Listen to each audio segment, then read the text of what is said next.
put your paint on.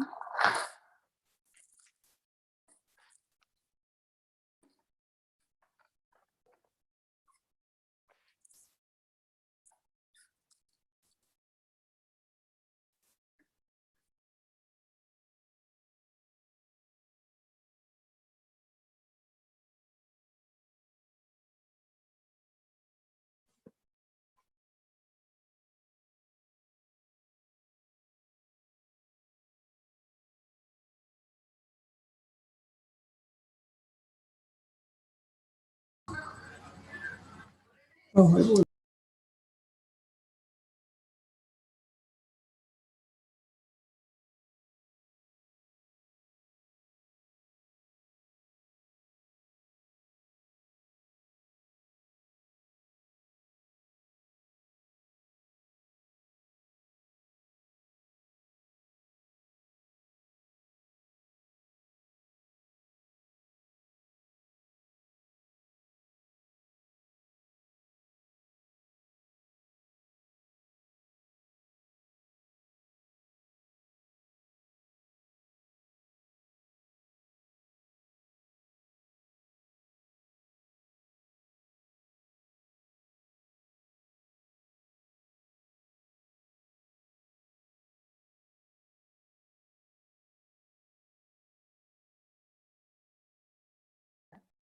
I don't know.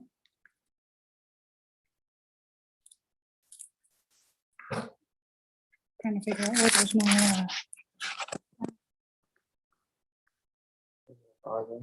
Yeah.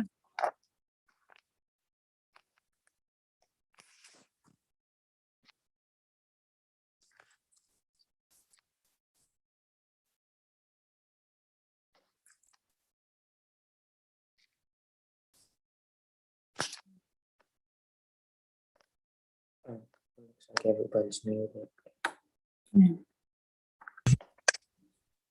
Hi, Cheryl. Did you have a question? Oh, I think Cheryl must have walked away. Thank you, everybody, for attending today. We are super excited to paint with you at Panda Bear. I am here with my son, Evan. We are really excited. And hopefully you are too. So happy Mother's Day to all the mothers out there. And, if you don't have a mother to celebrate with, we are so excited that we were able to paint with you today. Anyways, and if you do have any questions and you've joined us on Zoom, feel free to unmute yourself to ask a question, or if you want to share your painting at any time, please feel free to, that's awesome, Pamela. You can definitely watch it at any time later. Feel free to let me know by turning off your audio and say, I'd like to share my painting. There are a lot of people joining us today, so sometimes I can't see all the faces, and I tend to get kind of tucked into my own painting, so I don't know to look up. So definitely let me know if you want to share your painting. I love seeing everybody's painting with us. It's so much, I think it's a lot more fun to paint with other people than to just kind of do it. Sometimes it is nice to do it on your own as well. So again, thank you so much for joining us. And today we are painting a Panda Bear. It's pretty simple background. We're loosely kind of coming up with some bamboo in the background. Again, we're not going for, most of our paintings aren't as realistic, but we're going more for fun and easygoing paintings. If you're not already familiar with me, I'm Stephanie Johnston. I am the owner of Norway's Neverland. Up there is my Venmo account in case you want to send out a virtual tip. This painting instruction is completely free. So hopefully you did not run into any of that spam up on Facebook. You should not have paid for this painting instruction. If at any time I am too fast, which typically I tend to be too slow for people, you can go ahead and meet us up on YouTube, and we are on YouTube Live right now as well. So if you are joining us on YouTube Live, hi, thanks for joining us. With YouTube Live, you are able to pause, rewind, fast forward, especially if I'm going too slow for you. Feel free to join us back over on YouTube later and join us then. Some supplies that you'll need for this painting is that you will need I call them a big brush, a medium brush, and a small brush. So you're going to need, and I'm using a 3/4 inch flat brush. And this is just going to make it easier to paint the entire background. But any big size brush to kind of paint a big background will be useful. Then we'll use a medium size brush, so a 12 or a number 8 bright. Instead of a bright, you could use a filbert. A bright has, it's very similar to a flat brush. So it has a flat end, but it's not rounded at the edges like a filbert. But you could use a filbert as well. I really like filberts myself. And then a number 2 round. So you'll need a smaller brush, detail brush, to kind of get into the eyes and the nose and do some little details in there. Yeah, do you want to talk about what color of paints we need? Yeah. Yeah, we're gonna need chrome yellow, Mars black, and phthalo green, and titanium white. Yeah, so you'll need a yellow, black, green, and white. And if you don't have a yellow, as you can see, you could change some background. I see some people doodling on there. Awesome. If you don't have a yellow, you could literally do maybe a different shade of green. You could do other things as well. So don't feel like that you need to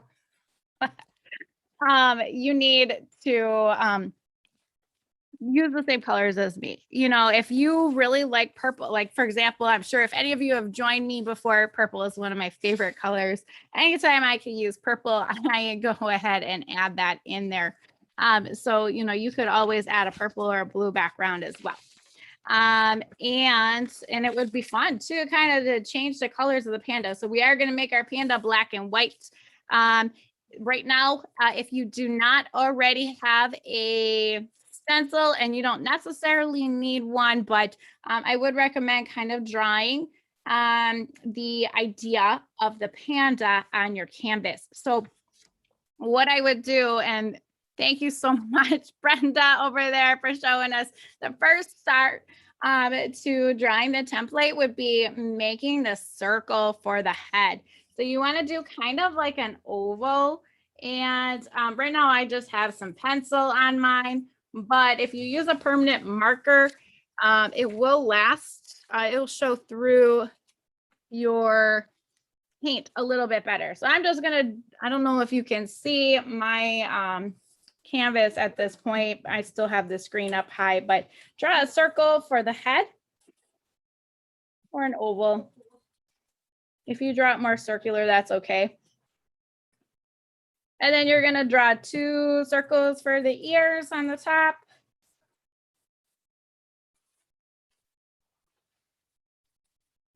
Look at that. Yeah, okay. And then what kind of shape would you consider this nose area? It's kind of like a triangle a little bit, but we're not going to close it up. So very similar to a triangle, but we're going to round the edges and we're going to kind of go up.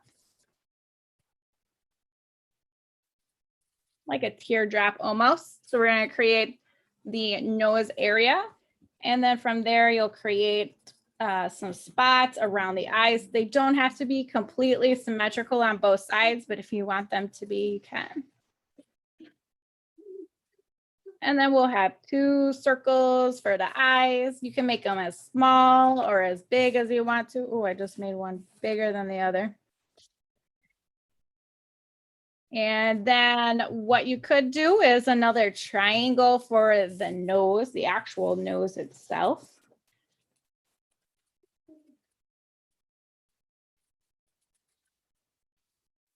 And I'm going to put some nostrils in now. So that's like some half moons or half circles within the nose.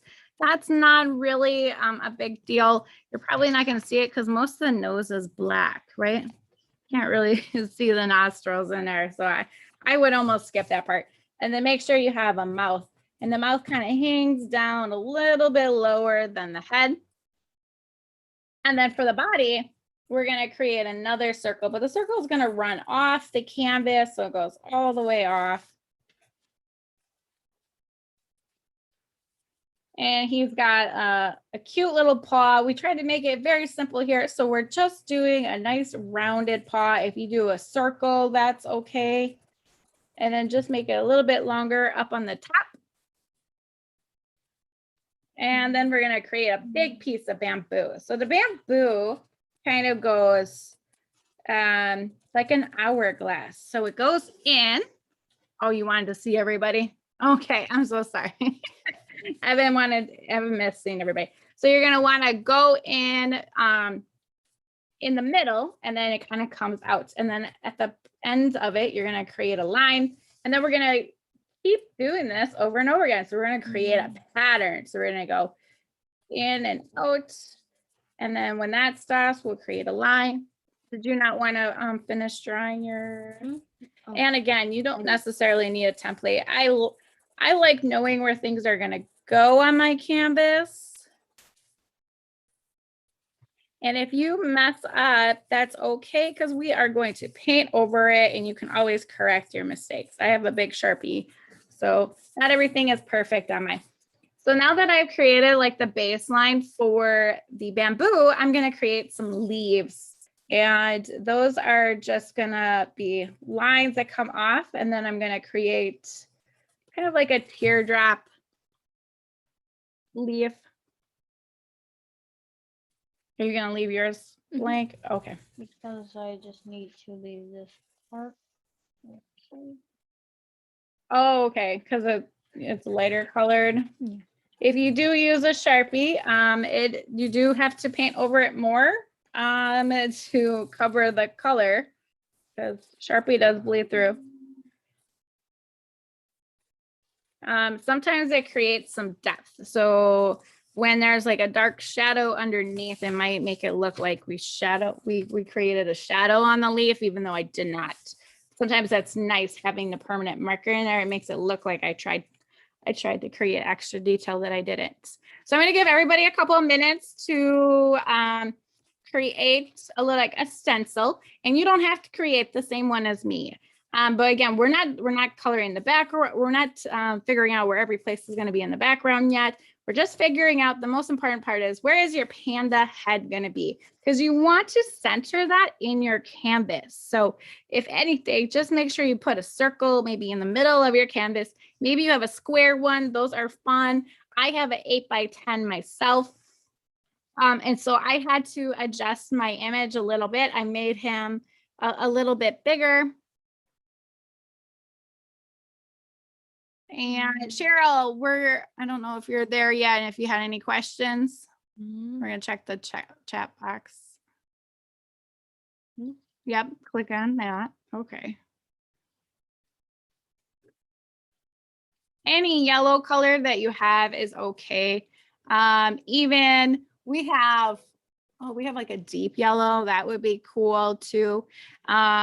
It's just going to change maybe kind of what the color of the background is a little bit.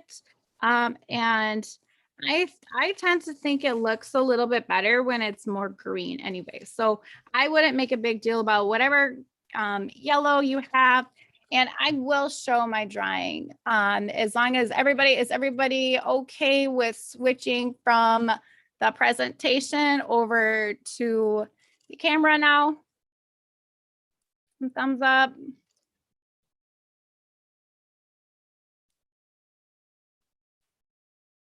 All right, one moment. I'm going to stop sharing my screen.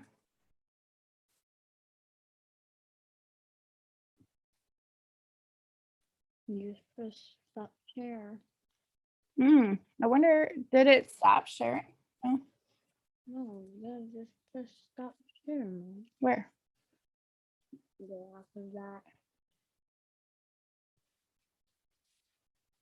that. You'd think I was new to this, which I am not. So what I just did is I created, I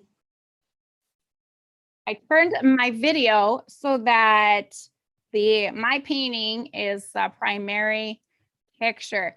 So if this is not showing up on your screen where you can see my canvas and then my paint, what you should do is switch your screen.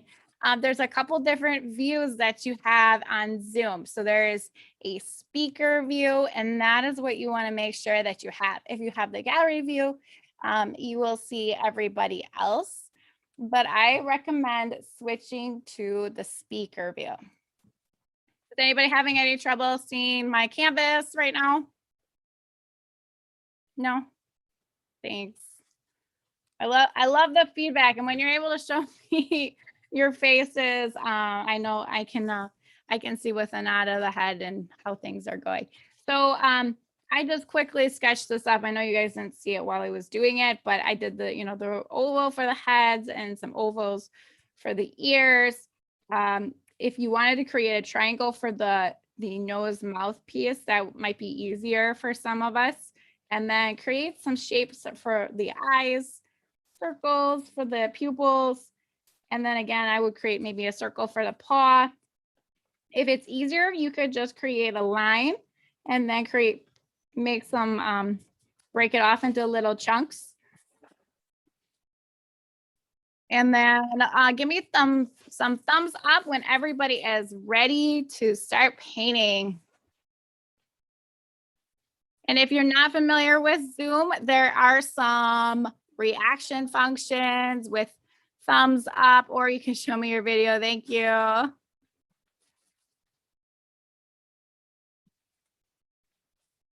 Okay, I'll just wait a few moments. Thank you for the thumbs up. Are you all done? So Evan decided he was not going to draw all of it. So he drew some of it. Yeah, because then I'm just going to do the background on like the top. Yeah, so like when you're painting white, sometimes it's hard to cover this white stuff or the black Sharpie, right? Yeah. Yeah. And that's okay. Sometimes I put a lot of paint on my canvases, so it gets hard for me to see my stencil. If you are ready, what the next step is that we're going to mix some colors to create the background. And the background color is going to be 2 parts yellow, 1 part white, and a little bit of green. So I'm going to use my big brush. This might almost be too big. If you look at the size of my brush compared to my canvas, I am just painting around the bear. Okay. So when I say 1 or 2 parts yellow, I actually call them scoops. Or, so I just say 1, 2, I do 2 scoops of that yellow and I put that in the middle. And then I'm going to do a scoop of white. So I created 3 different buckets of white because I get my white really dirty. And I know I want to keep my panda white when it gets to the middle part. So I have a scoop of white in there, and then I'm going to put a little bit of green. And by a little bit of green, I'm going to show you. I am just putting it on the tip of my brush. The one thing that's super important is we don't want the paint all the way down here like I just did, because we can't use that paint. When it's all the way up there, it is really hard to use it. So I just used a little bit of green. Look at that little bit of green did a lot. Pretty much looks green now. You want to mix that. So 2 parts yellow, and you put the green in first. That's okay. Then you do 2 parts yellow and 1 part white. So I am creating a light colored green. If your green is not the same, that's okay. You can mix. Maybe you don't like your color green. Just try experimenting with it. Add a little more green in there. Add a little more yellow. See what colors you like. What do you think? We don't have exactly the same color. That's okay. This is the color green I have. It's mine is kind of pale colored. And yours, yeah, see, this is Evan's. I actually kind of like your green a little bit better. So once you have the green you like, I'm going to put a little more yellow in mine. I want mine to be a little more bright. All right. I just added a little more yellow, and that's because I decided I want a different color green, and I can do that. You can do whatever color you want. So now we're gonna paint around the bear. And I go very slowly around the edges. It is important to make sure that your paintbrush is a little damp. So if you dip your paintbrush into the paint, dab it on a towel, then back in the paint. It spreads easier when it is wet, but not soaking wet. So we don't want to put the water directly onto the canvas, right? What happens when we put the water right on the canvas? Do you remember? Sometimes we have some mistakes where the paint drips everywhere. And you see, I am kind of going over my bear a little bit. I'm not worried about it because his ear is going to be black and that will cover up a lot of spots. Like I said, I think my paintbrush is a little big for my canvas. So sometimes what brush I'm using is not the best brush for your canvas. So play around with what you feel is comfortable.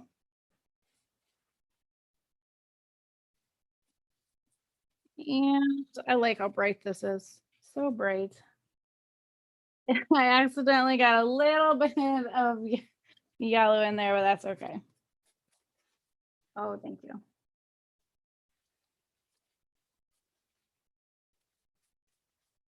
And I just ran out of some paint. Aw, so sweet. My husband just brought us some drinks. He's so sweet. So, if you are done painting your background, if you're not, that's okay. Either am I. Some fun things to do. This is your time to play with the background. If you want to create some textures in there, you could go in and add just some streaks of yellow, just randomly, just put some yellow and then blend it in. So like I grabbed some yellow, I put it on there and I kept pushing the paint until you can't really tell exactly where it started. Oh, I missed a spot right there. You could do the same thing with the green or the white. Add some variations of color in different spots. This is a fun part to experiment with colors and see what happens in the background. And once we get a little bit further, it will be a little bit more difficult to change the background. So if you don't like the color, right now is the time to play with it. Awesome. How's your background? So if you do have big blobs of yellow, maybe you want to just swish it around a little bit. Go swish, swish. Yeah, so you can paint the edges. Good question. Good question. So I have an 8x10 panel. And the reason I like the panels is because you typically don't see the edges. I put when I really like my 8x10, I put it in a frame, and then it covers up the edges, right? But if it's not in a frame, or sometimes if we aren't careful about painting up to the edge, so if you don't go all the way to the edge, you might have a couple white parts in there. But this would be a good time to kind of paint the edges. Another thing that when I paint, maybe sometimes those stretched boards, I will paint a solid color at the end, like a black, or depends on like what I'm feeling with the painting. But yeah, you can definitely paint the edges right now if you want, especially if you're gonna do it with the same color. So you would kind of just blend it in, and that just makes sure that you're painting all the way to the edge. So now I am going to clean off my brush super good. I used hands to clean off my brushes. I love that. Do you want me to show them? I really like your green. I don't know how you got that, but I like your green better than mine. So here's Evans. I think he has a really pretty green. He added some little splashes of yellow in there. That'll be fun. we're going to cover up most of this background with some green to color the bamboo. So it's really just a background color. It gives us a base.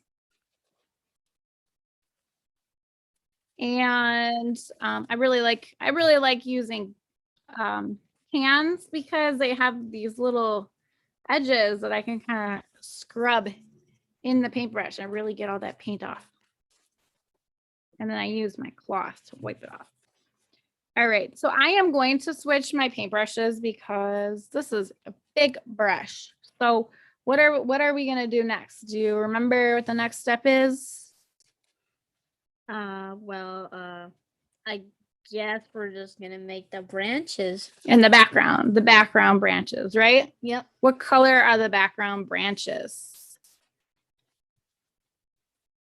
Phthalo green. They are green with a little bit of yellow in there, right? So we have before we did mostly yellow and a little bit of green. Now we are going to do 1 part green. So I'm going to get my paintbrush. I'm using my number 12 bright. Now, again, you could use your, if you have a filbert brush or even a flat brush, you could do that as well. This is going to be the size of my bamboo. So if you don't like this, so for example, this is going to be pretty thick bamboo, right? Maybe you could switch down to, I have a number 8. So if you want some smaller bamboo pieces, you could do that. A number 10 actually might be a really great size for my size canvas, but I don't know if I have a number 10. Oh, well, I will use the number 12. I apologize. I got, I guess, a little cough. So I'm going to dip my brush in some water because it's super dry right now. And then I'm going to do a scoop of green. I'm just going to add it in here because I don't mind if the color is not exactly the same. And then we're going to do 2 parts yellow. So I'm going to do 1, 2 scoops. And that is our color of our bamboo. So it is a little bit lighter. It's not going to be as dark as the one in front. Mine did not turn out that light. Maybe I didn't put enough yellow. I'm going to grab a little more yellow. What color did yours turn out? Yours turned out a little bit lighter than mine. All right. So I'm pulling off all this extra paint. Sometimes it's nice if you have a palette knife to mix the colors because then you don't have to worry about getting too much paint on your paintbrush. We don't need that much paint. Oh, you're going to do, oh, you switched to a smaller brush. Oh, nice. Okay. And what we're going to do is we're going to start creating these bamboo branches in the background.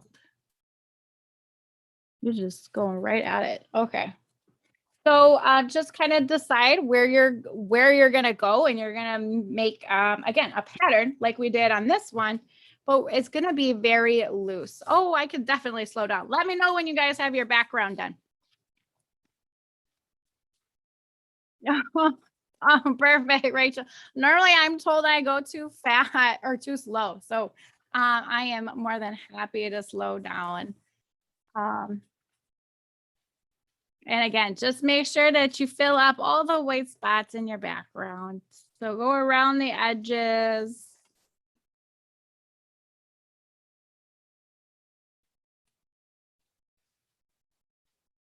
Awesome. We love panda bears. I remember panda bears used to be one of my favorite animals when I was little, and I wrote this big report on them. I was in 5th grade. We will save panda bears. They are an They are endangered species. Endangered, yeah. I like the green on your background. I wish I had gotten the same green.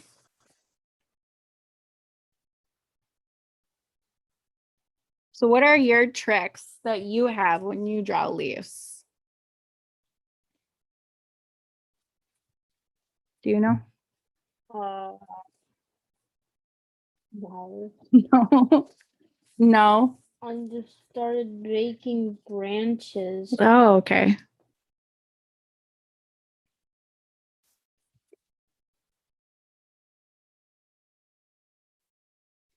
Yeah, so I will, while we're waiting for some people to catch up, I'm going to, and you can do this as well, get a different sheet of paper and practice your leaves, right? Or your bamboo sticks, because our bamboo sticks are just gonna be a bunch of short lines. So we're just gonna, and we're gonna almost have them connect, but not quite. So you see how there's a gap in here?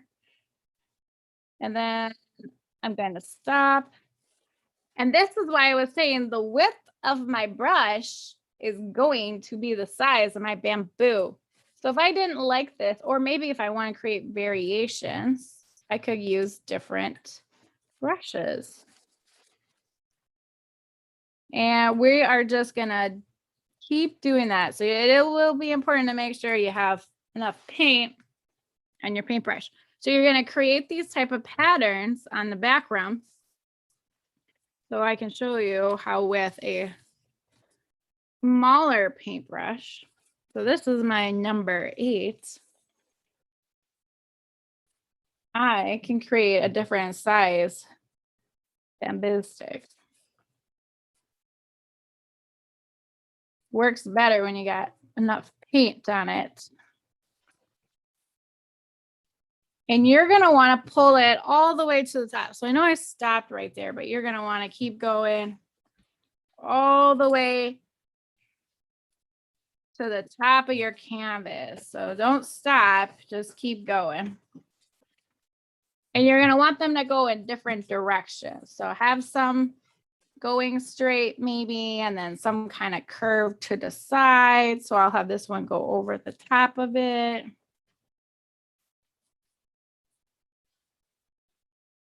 And if you don't feel like it's straight enough or there's too big of a gap, you can go in, go the opposite way.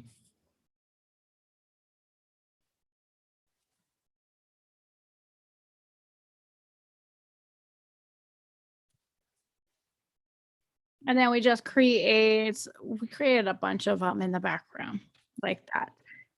It will be, so we're not just gonna make the sticks in the background. We're also gonna make some leaves, but we're gonna do them very, very loosely. So it's just gonna be like a little teardrop. So you swirl. I don't know how should we explain this? So you kind of swoop over to curved edge, and then you swoop under and connect them. And then you create a little leaf. And it's okay. Look at how unperfect that is. But it will be beautiful on the painting. Because leaves aren't perfectly shaped in real nature. So we shouldn't try to make them look perfect on our paintings either. And if that's too hard, what you could do is create a line with a smaller paintbrush like this number 8, and then you can go in and make a point.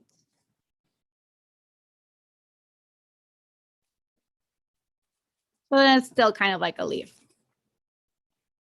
And so I'm going to create this, but I'm going to put it on my background behind my panda bear.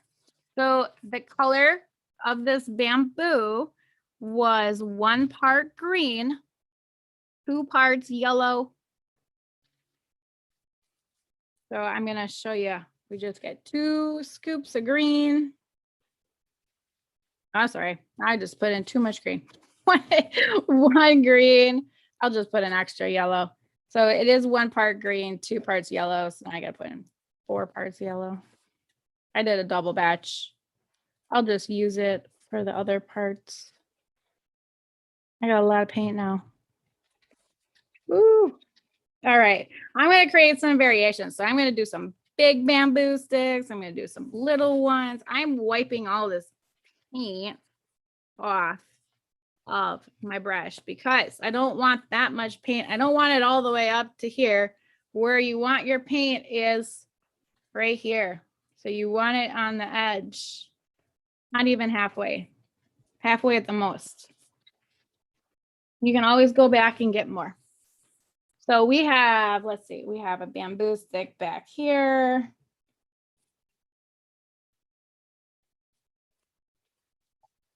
And I'm creating those short lines. Mine are about maybe 1.5 inches. And I know now you can't see mine. Okay, there we go. Yeah, so well, 1.25 inches. But you can make them bigger or shorter, whatever you're feeling at the moment. And they don't all have to be the same length. You just want them to kind of have the generally have the same. I mean, if we measured them, I know this one's probably 1 inch and this one's 1.5 inches, but that's okay. So I'm going in, maybe making it a little bit straighter at the edge.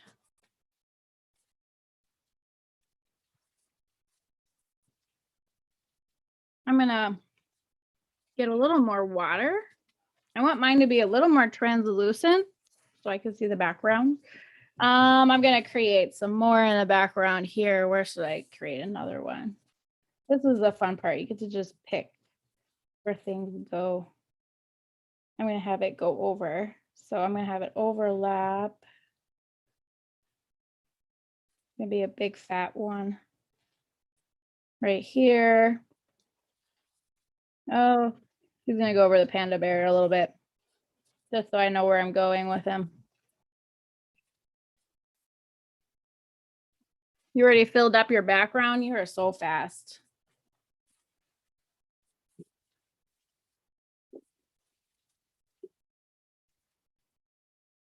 And I'm just creating short lines in a row.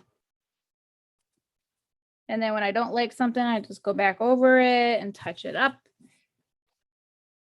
I'm going to create one more big bamboo over here. This is a really big, I feel like it's a big brush for this canvas.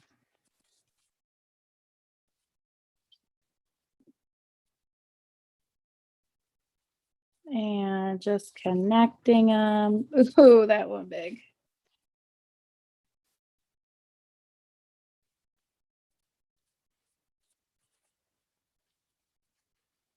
And you're gonna want them to overlap a little bit. They don't want to be, you don't want them to be perfectly straight. It's a jungle out there. Should be a little crazy.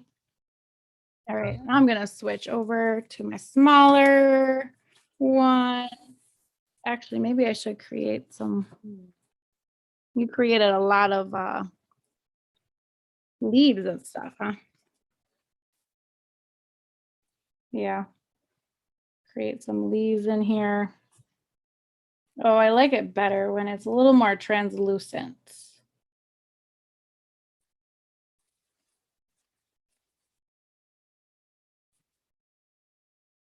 And just making those little marks. This is just the background, so just try to have fun creating different types of leaves. You can kind of play with the patterns as well. Create some 3 leaves, 2 leaves. I got a 1 leaf over there.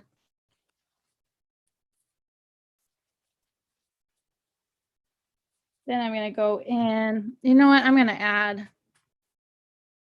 add a little more yellow. I'm going to create a different color and add it on top of it. I'm just playing around with the different colors so they're not all exactly the same. You could keep them all the same. That's not a big deal. Sometimes it's fun to play with the colors and see what different shades of green you can create.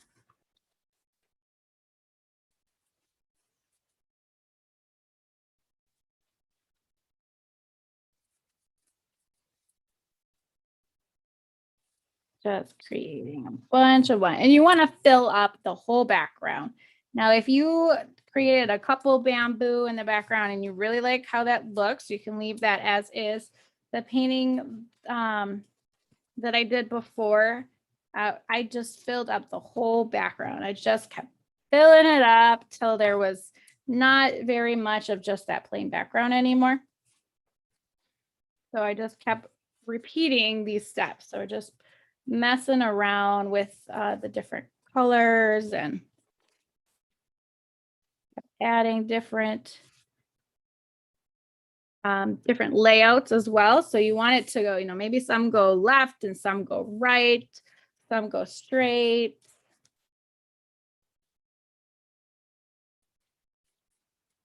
Create some leaves.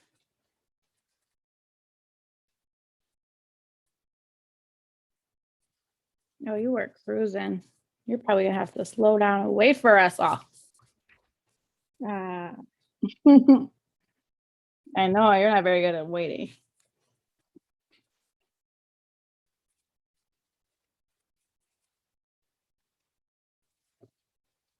I'm just looking at where are there some green spots that could use maybe a little bit of filler. And that's what you can do. Just take a look around and say, where could there be some more color added in here?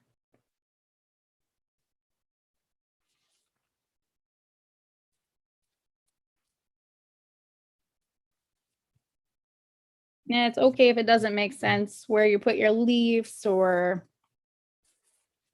any of that. It's not really supposed to make a whole lot of sense. It's just supposed to be fun. Create a small leaf right there. Filled up a lot of my background.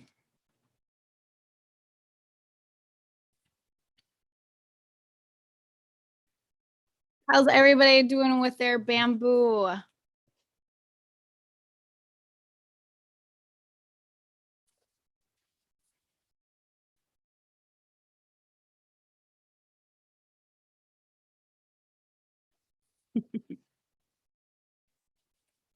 Oh, I like the idea of using the end of your brush to, oh, awesome job, Paula. That's beautiful. Beautiful. Love the colors.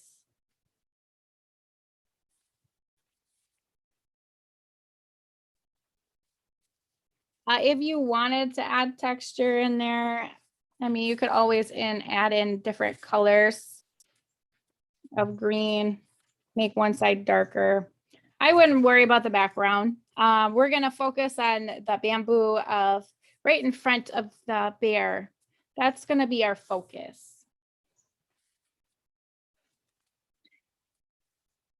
Oh, when everybody has, oh, awesome job, Rachel. I see that. It's beautiful. Wow.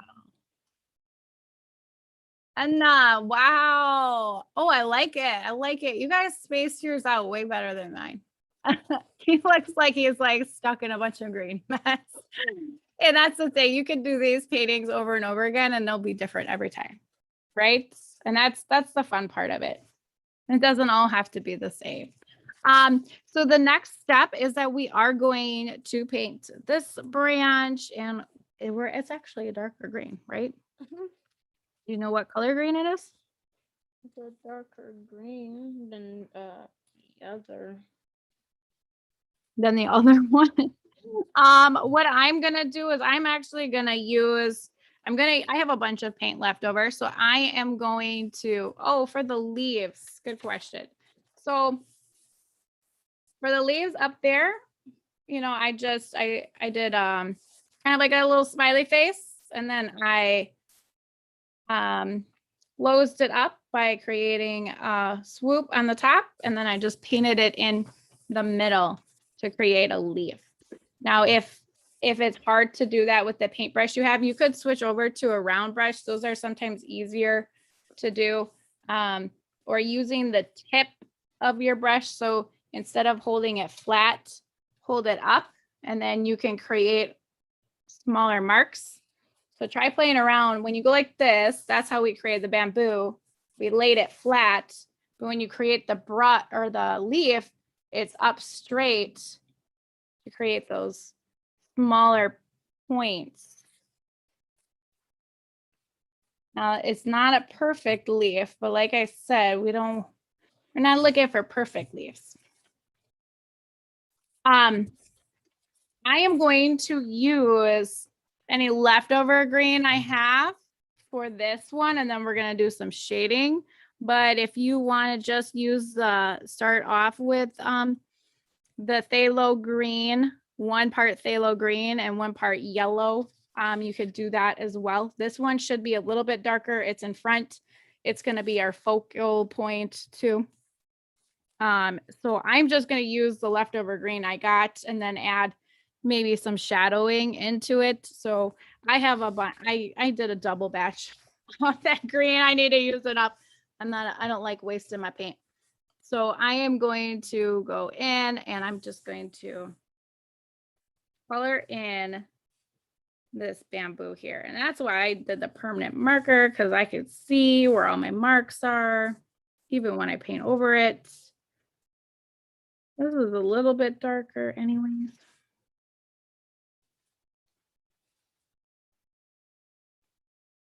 So with the bamboo, again, it's kind of like up here, but we actually do connect the points together. So it is going to be connected.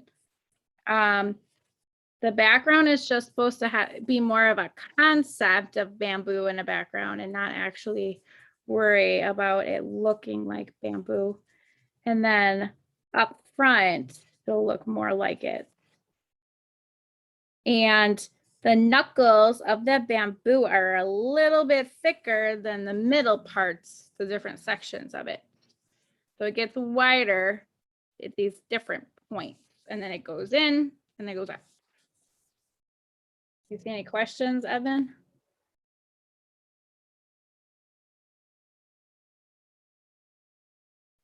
Boop. And if Can you wait? No, yeah, I can. No worries. I'm just going to finish coloring in this bamboo stick, and then I will give everybody some time to catch up before we get onto the shading. So I'm just using the same green I used back there. As you can see, it's kind of blending in my background a little bit. I would make sure if you're doing this part right now, cover up. If you use permanent marker, cover up that permanent marker as much as you can. So I went over, I don't know if you can tell, I went over my lines, but I don't mind.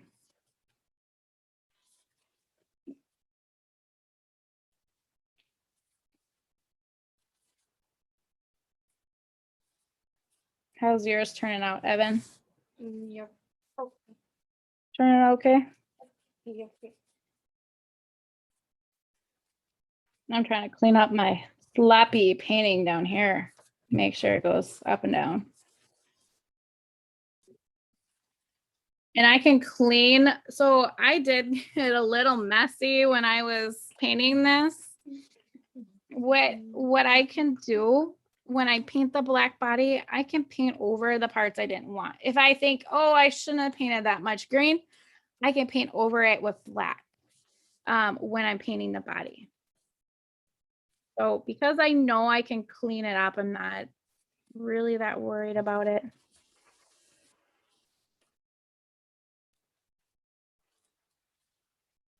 But I will try to clean him up a little bit. Whoa, what are we doing over here? Okay. Oh, we can always use another part now. Oh boy. Yeah. Oh, see, now you got paint all over your hands. Okay. We are not used to getting, or we are used to getting dirty over here, so we don't mind a little bit of paint on us. This is a good part to let dry too, so we can start doing some shadowing with this bamboo right here. Oh, of course. You already did your shadowing. So what did you do with your shadow? How did you make the shadows? With the knuckles? What color did you do? With the knuckles? Like, well, I call them knuckles. I wonder what the. Oh, did you color it with black? Yeah. That's not black. Yeah, it is. Oh. We used black, we used phthalo green, regular phthalo green.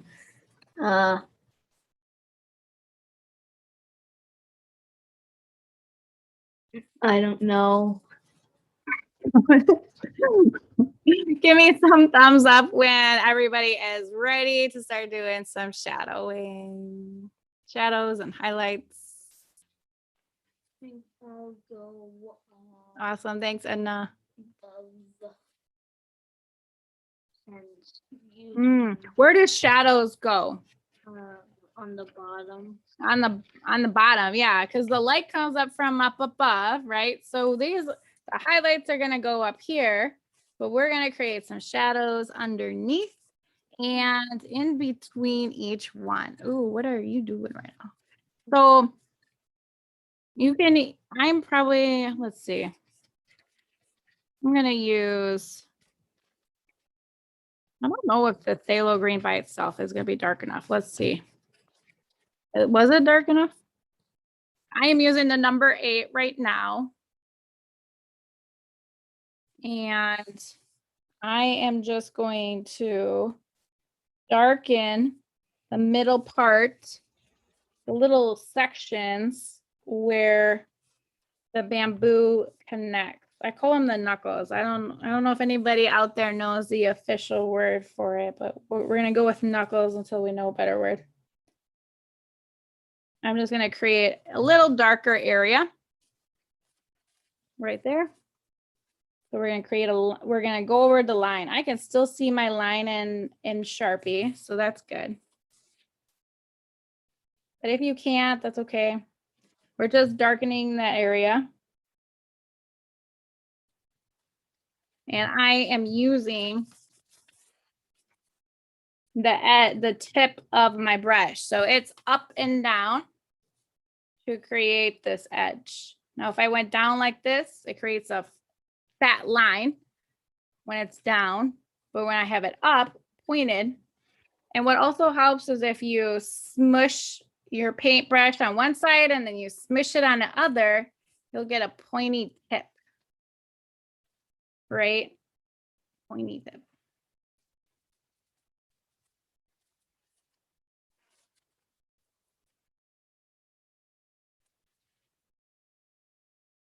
So I'm going to push down, make a sharp edge, and then kind of just darken that area, the knuckle of that bamboo. I'm just going to add one over here, even though I don't have one. It looks good. Pretty happy with that. It kind of makes it look a little more 3D, right? A little bit. And then we're going to add a little bit underneath the bottom. Just a little. Now I'm going maybe create just kind of on the line. I went over my line, but just creating it maybe halfway through the bamboo to the bottom. That's where you can create your dark lines. So I will, it's not hard to tell on my example because I think it's just so dark, but on here, if this was the same as that one, what I would do is I made a darker green right here. And then I made a darker green right here. So not quite half, but if you did half, that's not a big deal. But just on the bottom part of it. And it's okay if it's not straight. So just followed the line. I just went over where my paint was. And this bamboo is getting so dark, it's kind of hard to tell where my shadows are, but hopefully you guys can see them.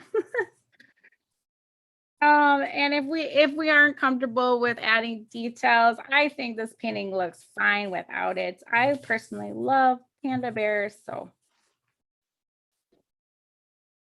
I think he's cute without a whole lot of detail. Oh, you can see my shadow over here, but not so much over here. It got really dark. How are we all doing with the shadowing underneath and in the knuckles?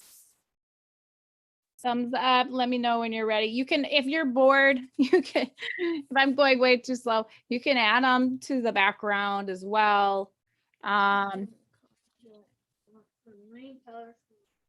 Oh, you know what? I forgot to paint my leaves over here. We're going to do the same thing. While I'm letting this dry, I'm going to go in and paint the leaves. Oh, you bumped me.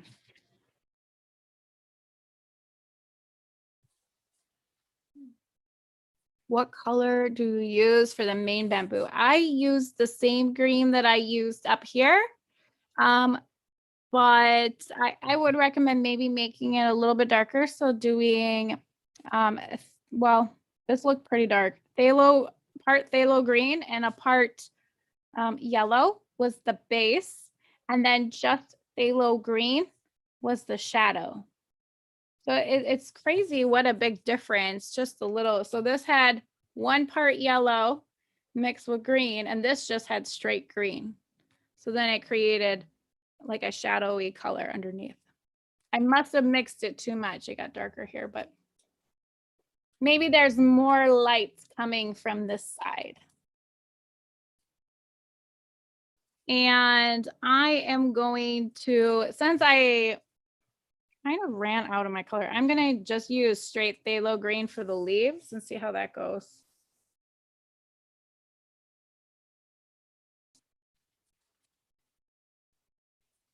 And I am just tracing over. So similar to the leaves over there up here, but we are doing, we're doing it on a bigger scale. So the leaves are so small in the background, but here they're much bigger. I am using a number 8, but if that is not small enough for you, you can move down. Sometimes using a round brush is easier to make leaves.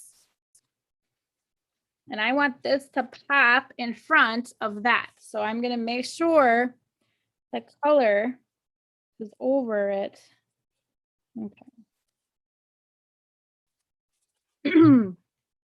So do you see how this color is on top of that? So now it makes it look like it's in front of the bamboo in the background.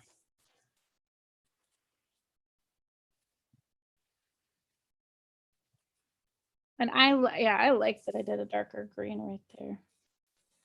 And we can add, we're going to add highlights in a little bit so we can add them to the leaves as well. So my leaves are going to have a little bit of a point to the end. I got to flatten my brush to make a sharp tip. Here we go. I'm probably going to make these a little bit bigger. I don't like how small they are. I want some big leaves. It'd be kind of fun if we could add a little bit of a flower or something in here too. I think like a pop of purple or pink. I think that would be really cool.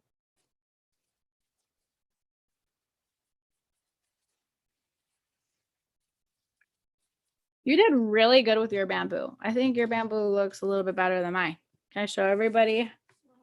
I guess. Maybe. You did awesome. Like this is Evans, and he just darkened the top part of the knuckles on his bamboo. Very cool. And he really defined his little swoops. Mine has started turning into a stick, but that's okay. I like that. I like your leaves too. Turned out really good. So I'm just making sure I'm going over. If you Sharpie, and make sure you go over your Sharpie because it is hard to go over it without a couple coats of paint.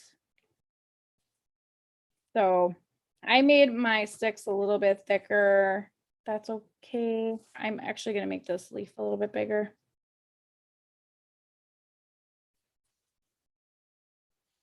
I'm going to fill up some of this space because otherwise it's going to be all black.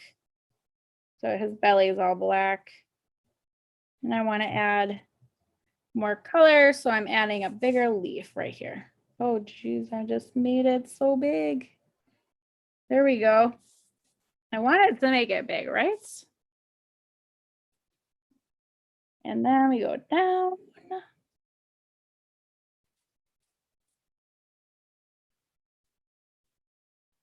All right, let's see how big we can make this one.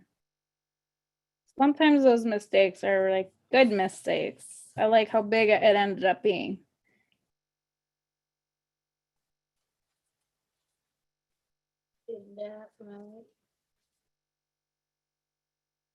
Oh, no worries. So the shadows on the bamboo. I'll bring this up. So we did the bamboo and they're kind of connected, but we did the shadow. We made it darker in the middle. So we just made kind of a line in there. And then we darkened the underside of it. So just, I'm not doing a lot of blending here. This is more kind of abstract, but we just darkened just the bottom, just to give the perception of shadows. And then darkened in between the knuckles. And I used just straight phthalo green right here for the shadow. But up on the top, what color was it? It was phthalo green and yellow. Mm-hmm. Yep. And yeah, just color underneath. Just think about where is the sun coming. So if your bamboo is curved like that, would not be accurate because the shadow is now on the top. But you want the shadow to be underneath where the sun isn't hitting.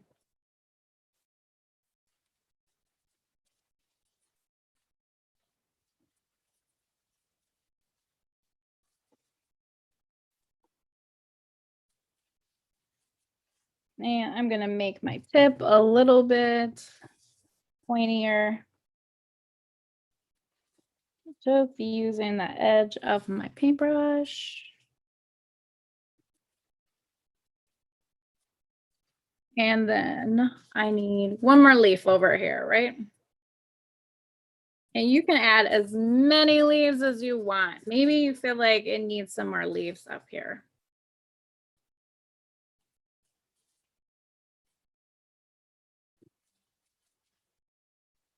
And just painting that.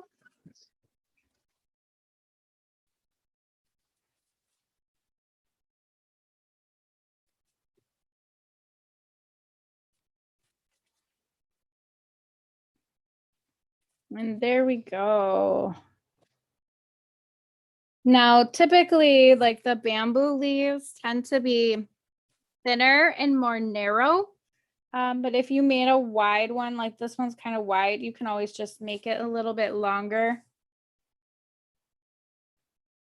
which will make it look more thin and narrow. So even though, you know, I made really thick ones up here. So like bamboo leaves tend to be more thin and narrow. And that's what I mean by thin and narrow. But if you made yours wider like this, that's okay. That's how mine are turning out right now. But typically they tend to be more narrow and thin. It's kind of like a sliver. Or do we use for big leaves? What color did you use for the big leaves? Oh, I used phthalo green. But if you have any of that leftover green, you could add that in there as well. I just picked up some of it.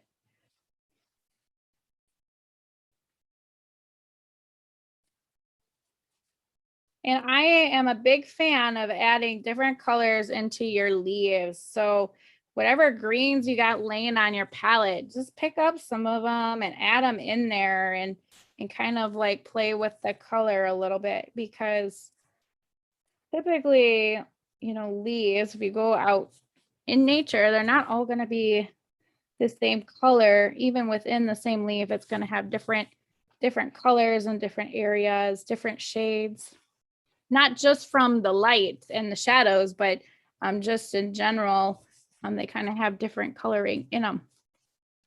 So sometimes I like to or I don't know if it's accidentally, but pick up the yellows or other colors on my palette and just bring them in. So I did use for the base, I just used the phthalo green.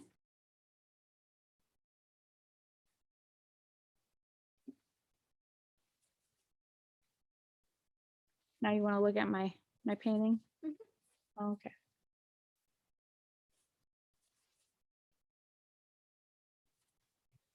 I'm just going back over. My Sharpie lines are showing through pretty hardcore here.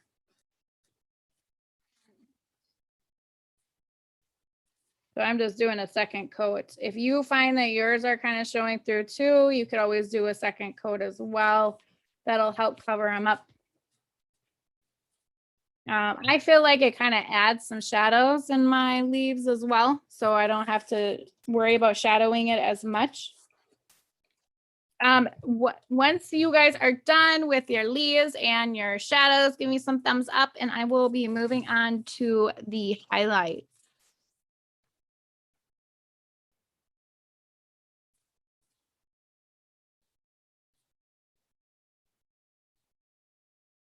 Oh, you're creating shadows in yours now.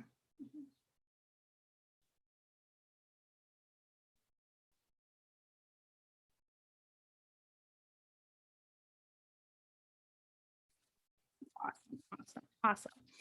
So the leaf, let's see, what are we gonna do? What color should we do for a highlight? What would you do to lighten up? The color that we did for the background. Oh yeah. Yeah, that color in the background, that looks like it would be a highlight, wouldn't it? Yeah. A lighter color. That's where the light's coming from. So what color did we add to make it lighter? Yellow and white. We added yellow and white. So if you have any green left on your palette, you can use that. Or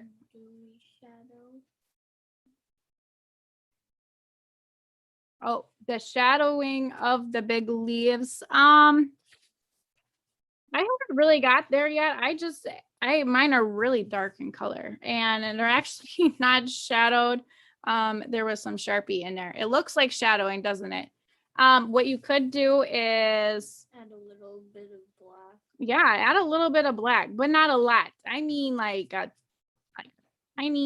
just a little bit.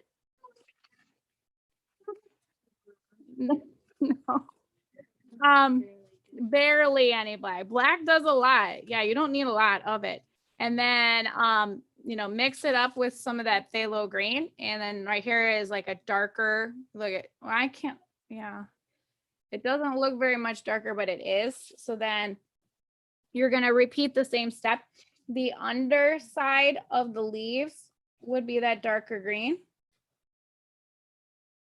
And that, oh. And then actually, that looks kind of cool. Oh, I have a nosebleed. You're going on. You're gonna talk for me. Oh, okay. One moment. I have a unexpected nosebleed.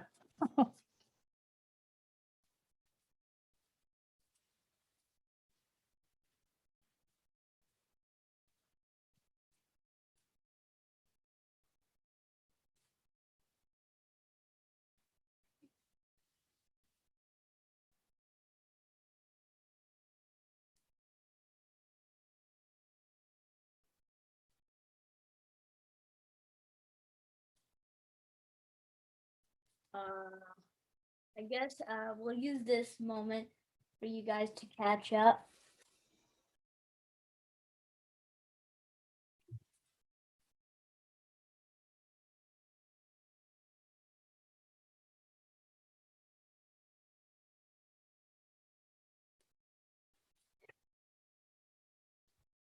Mom, someone was a middle school teacher. They had a nosebleed too, so they know how you feel.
Well, Huh? I told them to like catch up.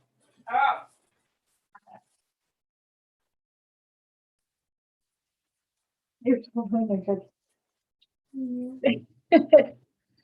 Okay. Well, I don't know if I've ever done this while having a nosebleed, but did you create some shadows on your leaves? So yeah, I just created them underneath the bottom of my leaf. And actually that helped me a lot with the Sharpie marker on there. Look at that. Now look at this leaf. So this leaf is kind of pointed down. Where would you put the shadow on that one? At the very bottom. Right, like right here? Just on the bottom? Not really. Just down here? Yeah. I'm not even looking. Oh, you're not even looking. So yeah, just figure out, like kind of think about, you know, if a light was hitting, where would it hit? And then where would be the dark spots on that leaf? Yeah. Ooh, see, Mom? They added some bamboo leaves on Oh, the background. definitely. I would add, yeah, if you got the time for it. We just try to keep these painting instructions pretty short and quick. So if you have time, you can add it to the background as well. That would, you know, create some more depth in there. I definitely think it adds a little pop to the bamboo. If you have the time to do it, definitely. And then once you've created, you know, some of your shadowing on your leaves, I'm glad that somebody suggested doing that. Actually, I didn't create any shadows up here. These are really dark. I'm gonna have to add. If you have really dark leaves like me, so for example, these are so dark. It would be hard to see it. Highlights. Yeah, we can go have a lot of fun when we do the highlights, right? Yeah. Say, Mom. Awesome. Your bamboo is really dark. Yeah, it is. It is. I don't know. Well, it is supposed to be darker than the rest of them, but we'll add some yellow and white in there, right? So I'm gonna get away from my dark green and I'm gonna use, I'm gonna scrub that. So I'm gonna use kind of a similar color to what we used in the very, very background, which was, we'll do a scoop of yellow and just a smidge of white.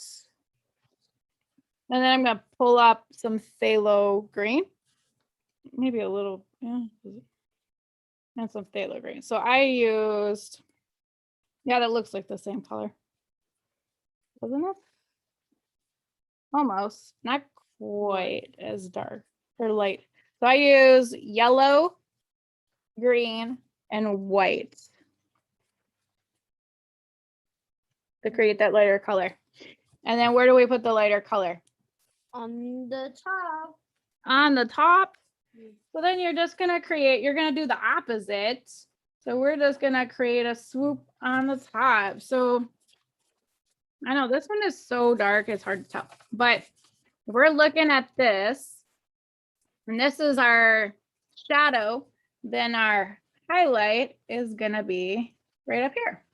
And it doesn't need to go all the way to the edge. So we're just creating, and I don't think my green is light enough. So if you go on top of yours and you notice not a lot's happening, you can add a little more green and a little more yellow in there and create a lighter color.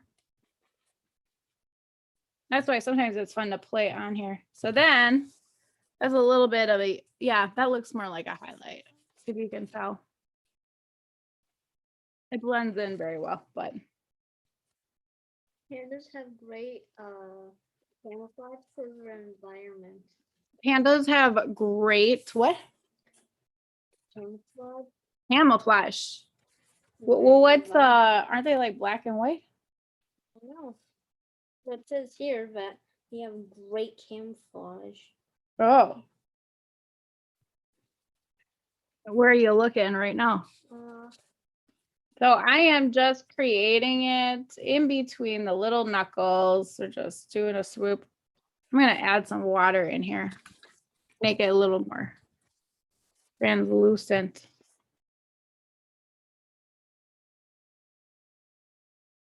And I'm not going all the way to the knuckle. I'm just going up to it. Pandas go from pink to white and black or brown. They go from what? Are pink? Yeah. Like when they're first born, they're pink? Yeah. Go from pink to white and black. I suppose brown. they probably are. Pink. And then what color? White and black or brown. Some of them are brown. Oh. Oh, okay. Now, if you think that your highlights don't blend very well, you could always go in and take that green and kind of blend it in. I kind of like it when they don't, when they kind of create a contrast, but you know, I just took some of that previous green and mushing it in the middle of the light and the dark. So we have a light and a dark. Now go over here. We have a light color, and then, you know, we have a dark color. So then, and this is not very dark. Then I take my green yellow and I just smush it in between the two. Smush, smush, and it blends the colors together. If you don't like it being so contrasty. So if you don't like it having a bright color next to a dark color, I don't think that looks bad. I like that. But if you want it blended more, just pull in the green, and you can mix a green and a yellow with no white, and then you just mix it in between. And then it blends in the two colors together. So it kind of depends on what style are you going for in your painting. Do you want it to be more abstract, or do you want it to look more realistic? You can go in and add that greenish yellow. You see how it's merging the two colors together. I don't know if you can tell, it made it look more realistic that way. At 5 months old, the giant pandas learn how to climb. And you can play with the different colors. So let's say you added that green and you're like, oh, I lost all my highlights. Go back in and add the highlight back in there. That's why painting's so much fun. You can just keep adding it over and over again. Right? Were you gonna add any highlights in yours or no? Oh my gosh. Pandas need at least 2 different bamboo species in their range to avoid starvation. What do they need? Pandas need at least 2 different bamboo species. Oh, I didn't realize they need 2 different kinds of bamboo. So maybe this is different kinds of bamboo. So I'm just playing around with adding light on the top, a lighter color on the top, a medium green in the middle. So my medium green, again, is that mix with the green and the yellow. And then the lighter green has some white in it. And then the bottom green is just got a little bit, you could add a little bit of black in there if it's not showing up enough, or just a plain green. And then let's add some highlights in our leaves too, right? We'll add some highlights in there. And it doesn't have to cover the whole thing. But if you do cover it up, that's okay. I like mine just kind of doing part of it. And then I see that other green I had in there. And if you cover up too much of yours, you can go in and add. See, I'm going to lighten mine up because I added a lot of darkness in mine. So I'm just playing around with the colors. I'm adding light to the top. My brush is getting dry. Facts about pandas. You done? Yep. All right, look, I'm gonna lighten up my leaf up here. So that way, yep, there we go. It was so dark, you could almost not see it. And now you can see it. If you want, you can add it on the stem too. I think I'm gonna lighten up my stem a little bit. Pandas are my second favorite. They're your animal. second favorite animal? Yeah. Wow. Red pandas are my first. Oh, okay. What makes a red panda different? Well, they're way smaller They're smaller. and they're orange. They're orange. They're not red? Yeah, I mean, they look more orange than red. Oh. And they have brown. Mm-hmm. Yeah. Awesome. Well, are you going to add, oh, you already added your highlights on yours. So I just played around with the different shades of green. At least if you could see on my palette, I have all different kinds of green. Just play around with, you know, in retrospect, maybe have it darker on the bottom, lighter on the top, maybe a little bit of green. If you have some variances, like for example, some of my dark shadow comes over here to this other side, but that's because maybe the light is coming like this way. Maybe not, because I didn't really do it the same on that side, but just play around and see if you don't like, if it's too light, you can always go in and add a darker color in there. Give me some thumbs up when everybody is done with their leaves and their bamboo. Barely done. Barely done. We're like halfway there. We are cruising along. Oh, I added way too much white in there. It's been like 40 minutes. Oh, you think I'm going too slow? Well, not really. People said that going too fast. Oh, you are just a fast painter. I think you have a tendency to rush me. I'm playing around. There's a little white on my brush, so I was just playing around to see what that did. Kind of created some cool highlights. I have a really hard time following my own directions because I like to see what the different brush strokes will do and adding different colors in there. What's your favorite animal, Mom? My favorite animal. Oh, I don't know. You like owls? Oh, I do. Yeah, I do like owls. Yeah, they scare me a little bit. I think that's why I like them. You know a book about one, right? Mm-hmm. We'll have to do an owl painting sometime. That would be fun. Yeah. I just realized I was not really touching my stems here. They're pretty boring. So if you're like me and you forgot about your stems, try to go back in, and I'm gonna try to add a highlight over here.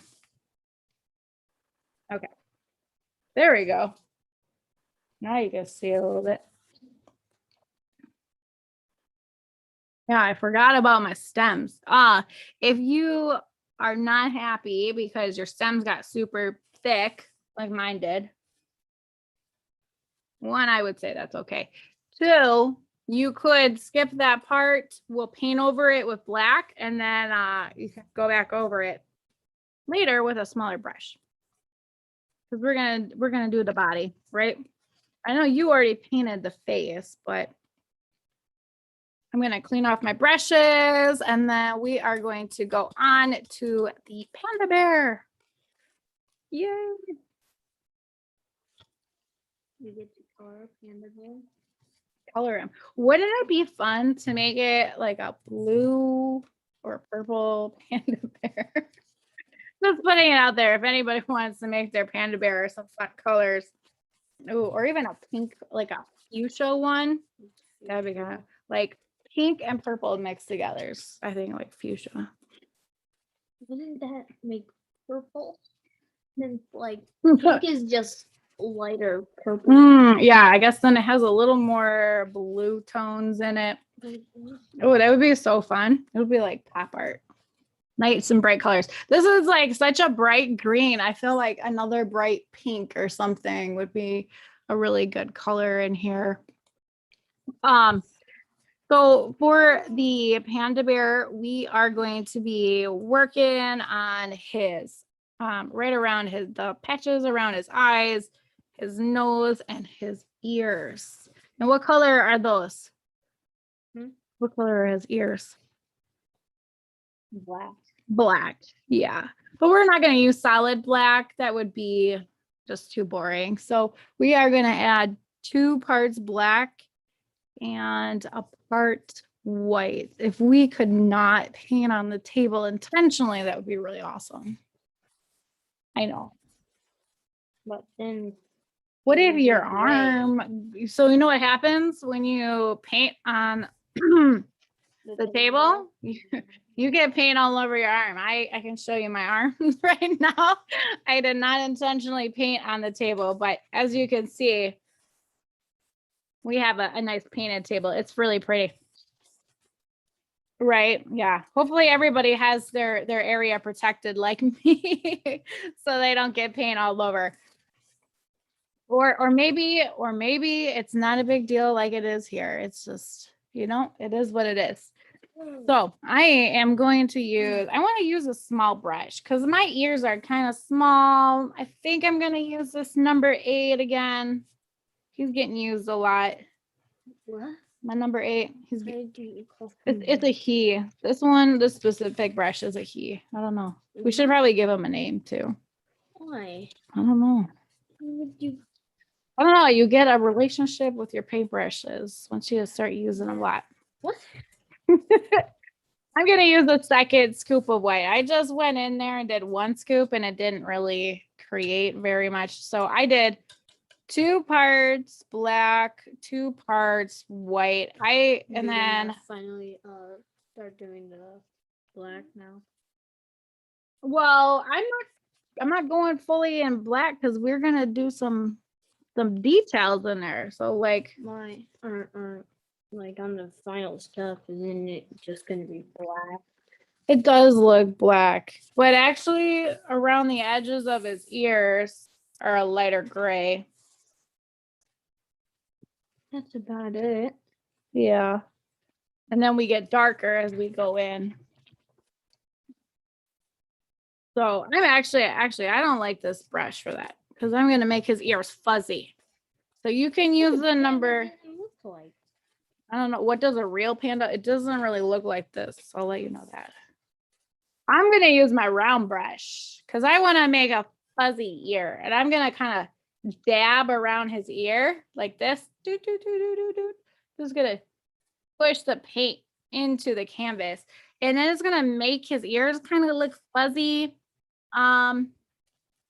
It's a little bit harder for me to do that with the bright brush because it's so flat, right?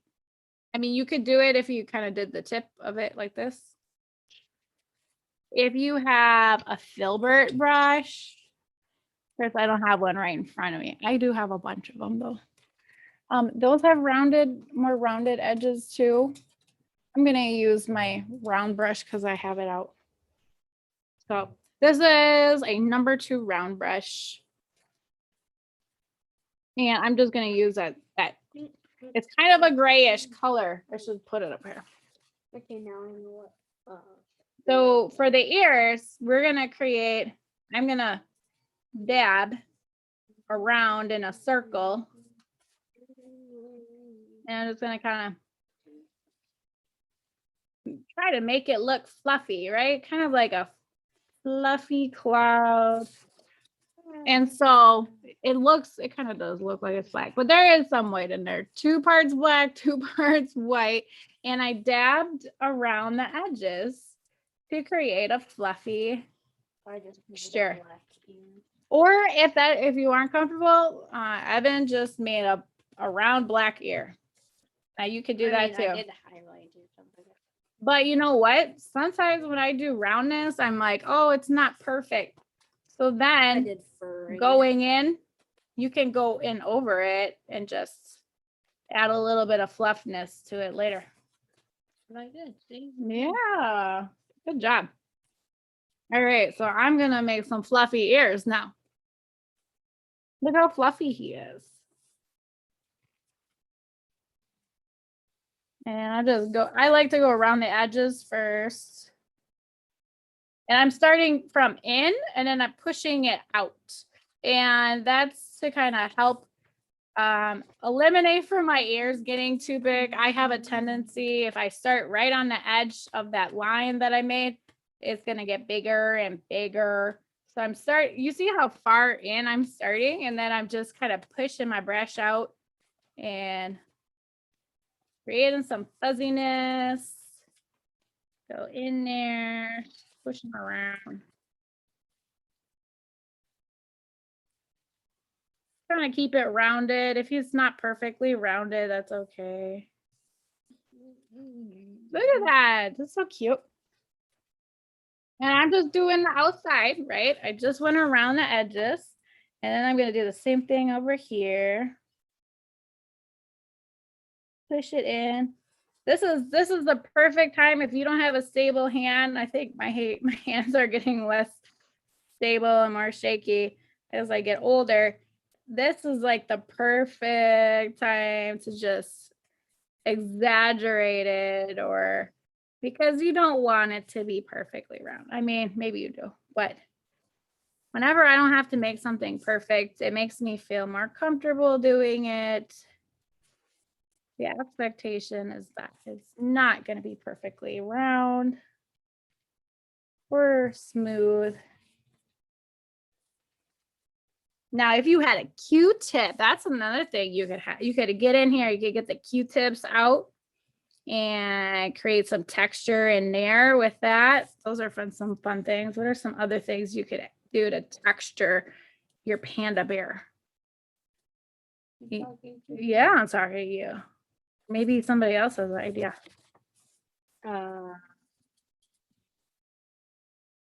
Maybe some tissue paper. If you have, you could play around with creating a tip and kind of patting it with that. Yep, if you let that dry, then we can paint white over it. So no worries. So if you go over too much in one area, we can always paint white over it. Just let it dry. So now that I've done that, I'm gonna go around the eyes. Weird that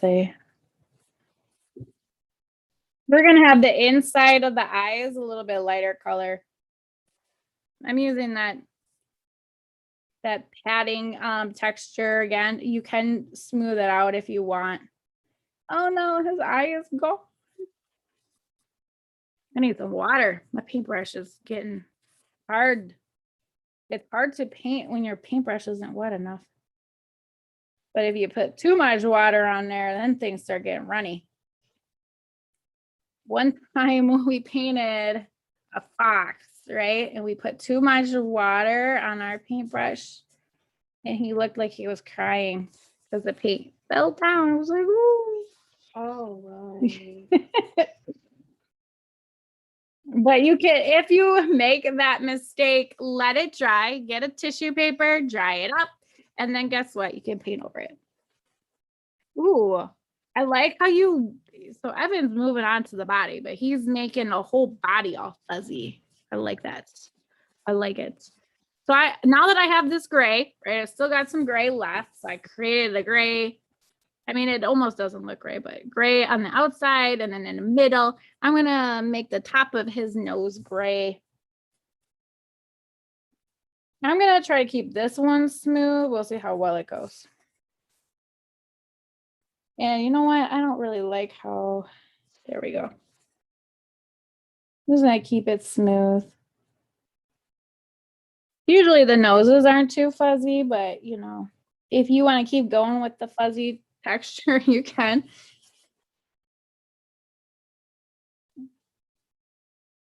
And this might be easier to do. I sometimes have an easier time with that bright brush for this type of stuff.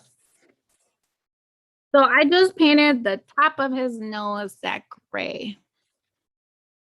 Gray right there, right there, right there. Where else? Oh, that looks pretty good to me. Create some gray in there. And then I'm gonna pull in some black on my gray. Into my gray puddle over here. I'm just pulling in black. So now it probably has a little bit of gray, but it's still mostly black. So I'm just going in and I'm now dabbing in the middle. Dabbing in the middle. And I'm trying to dab around the edges. It's okay if you go over. We're gonna paint white in there. Touch it all up. So we did a lighter color. It had just still a little wet. 2 parts black, 2 parts white on the edges of the ears and the middle of the eyes and the top of the nose. Oh, you know, another place you could have put it too. If you still have some, I don't have any, but you could always put it on the top of the paw. And then we're gonna get that black. So I put the black in my gray and then I just started dabbing in the middle. I'm not going all the way to the end. I don't know if you can tell, but I went, I kept about, I don't know, 1/4 of an inch, maybe the width of a paintbrush right there. So that way there's like 2 rounded areas. There's the black and then there's the gray. Now, if you went all the way to the edge, that's okay. And if you want to add some light parts, you can still go in and add another highlight. I'm not going to add any more highlights in here. This was my way of sneaking the highlight in. Super easy. And then it blends in really well. So I'm just going and having fun with the black, just dabbing it all over. Creating some texture, trying to make it look a little fuzzy. And then we're going to do the same with the eyes and the rest of the nose. I don't think you're really going to be able to see his nostrils after I paint the black in there, but now around the eyes, should we make that look all fuzzy too? What do you think? Maybe, kind of ish, maybe. That's up to you, I guess. I'm going to make mine fuzzy. And then I'll try to smooth it out a little bit with the white, I think. So I'm going in there. I had some mistakes I made with my Sharpie, so I'm covering those up right now. I love it. Love it. Black covers up so much stuff. So that's why we cover it up. That's why we did that gray first. Any mistakes you made gets covered up.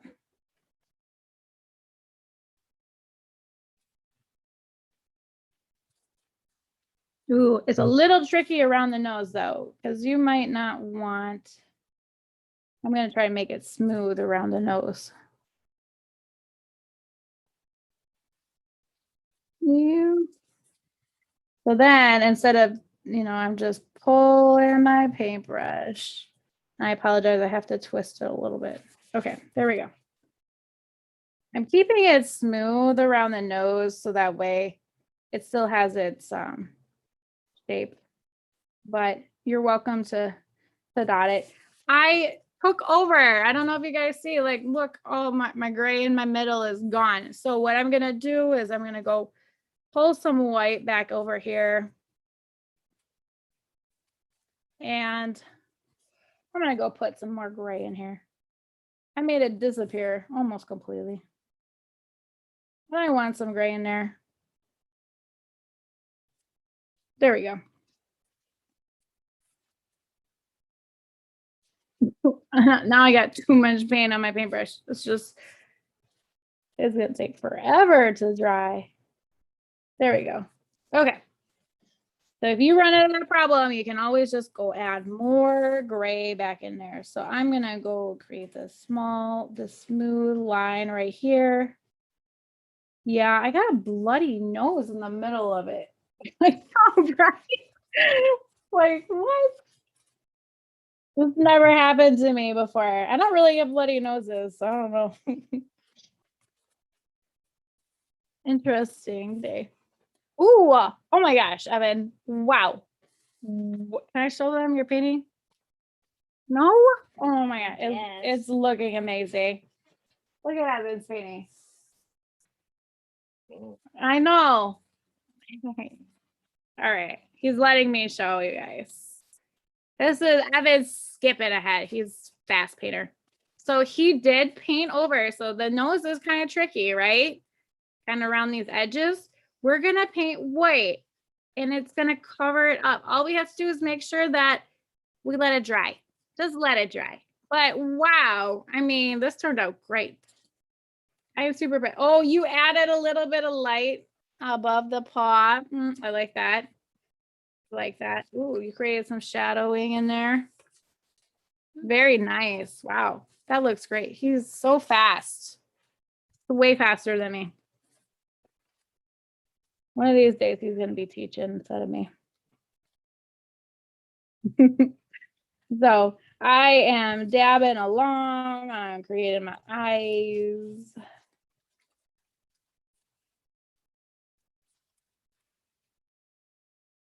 So do you know why do pandas have these patches around their eyes? Do you know? Do you know why they have patches around their eyes? Like No. is it part of their camouflage? They're banded. I'm gonna go in. I did the same thing as before. I Red pandas kind of look like raccoons. they kind of do look like raccoons. We have a lot of raccoons here in Wisconsin. A lot. I said a lot. We don't have any panda bears, do we? We have I don't know. We have a possum. Yeah. We do. They're not quite as cute though, so I don't know. No. All right, so now we just need to paint. I have so much paint on my paintbrush. Okay, so if you notice this is happening to you, just wipe it off. It makes it so much easier to paint when the paint isn't all the way up here. I just wiped it off. I have paint everywhere. Oh. Me. It's so hard to control. I don't know if you could tell, but I just have paint now right here. You know, I don't want it all up to the top of it. This makes it really hard to control your paintbrush. So now I have more control of my paintbrush. Much easier to paint What if I this draw nose. the mustache? You're gonna a mustache Yeah, like on yourself? Oh, well, I'm afraid that the mustache might start going elsewhere. where? Well, if you have it on your face, it might go on your hand, and then it might go on your ear, and then it might go in your hair. I don't know. I could just wash it off. It could be. Okay. So I am, and I don't know if you can tell, I just created. I just did black right here. Just black. What And then I did black around the color edges. are you using for the panda's nose? Yeah, I am using black. And I have a little bit of that gray color on the top. We are going to create a highlight at the very end on the top of his nose. So if you didn't do that, that's okay. Kind of looks like Let's do blue. black. It kind of looks blue. Yeah, why? We definitely don't have any blue in here. We can add blue. You could. Sometimes we add blue, but I think that's gray. It's not a blue. Well, I'm gonna use blue. So black, we did black. As your colors start drying, you can see if it looks weird in any areas, you could touch it up. just adding some lightness and random spots. Let me know when you guys have the ears, the eyes, and the nose done. Otherwise, I'm gonna keep messing with mine. Just playing around with color. I feel like the more you dab at it, the more fluffy it gets because it starts getting texture with all this paint.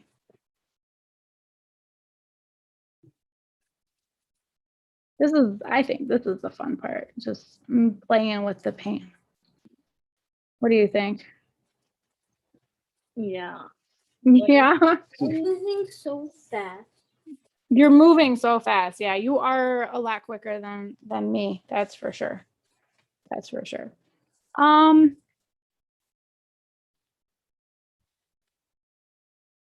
guess we could. Technically, the eyes are a little bit darker. Create a little circle in here where the eyes are gonna be in black. Now, yeah. I don't know if you're gonna notice it very much, but if you can see, I just put black. Now the reason I wasn't sure whether or not I wanted to tell you guys to do that is because it's gonna have to be 100% dry before you make it white, because his eyes are white. And if you put a lot of paint here, you're gonna have to wait a while, and you might have to paint it after we're done, which is okay. That's just gonna be hard. If you notice, my paint, it's really hard to get like the circle without putting a glob of paint. So just try to be intentional about not putting too much paint there so you can paint it white later, or you'll just get a blow dryer, dry it down. We typically don't really have a blow dryer here to get everything down, but give me some thumbs up if everybody's done with their ears and their nose.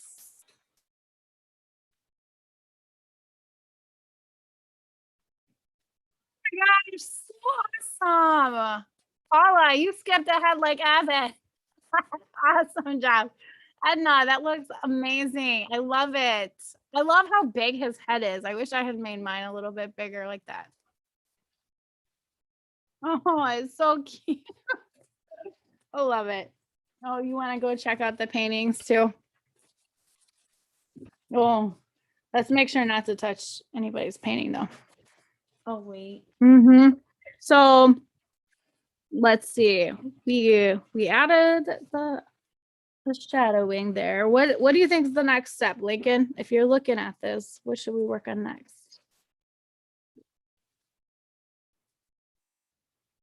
You know, maybe the body? Yeah, I think who was it who skipped it? Oh, Rachel, that's beautiful. Wow. Awesome job. You see Rachel's? Wow. I love your background. You must have added some shadowing in your bamboo. Looks awesome.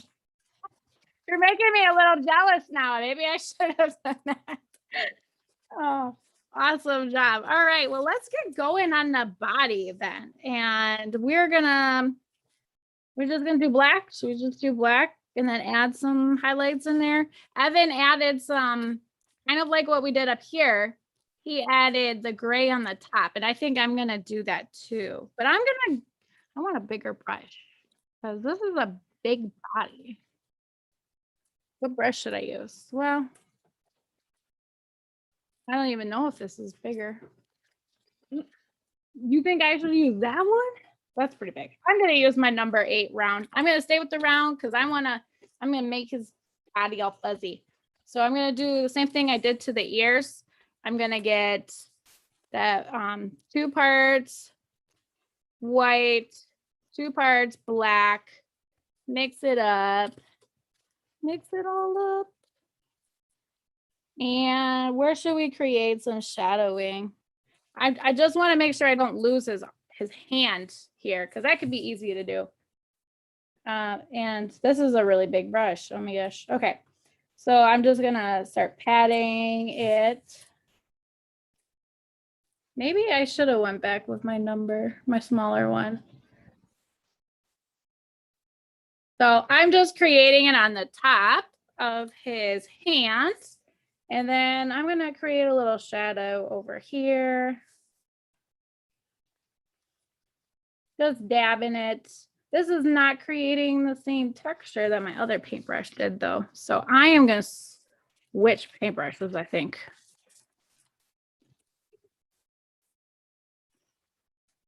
My number 2 was creating more softness, little specks. So I'm just switching back to that guy.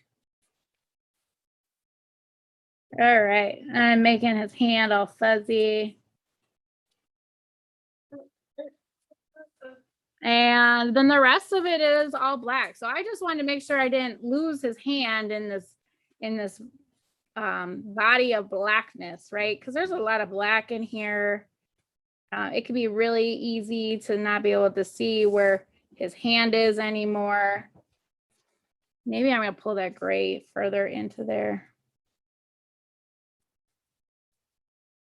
I am just doing the same thing I did to the ears, make some softness in there, fuzziness. I like it better when we have these hands that don't have all the little fingers too, because it makes it easier to paint. I don't know about you guys, but even drawing hands sometimes is hard for me.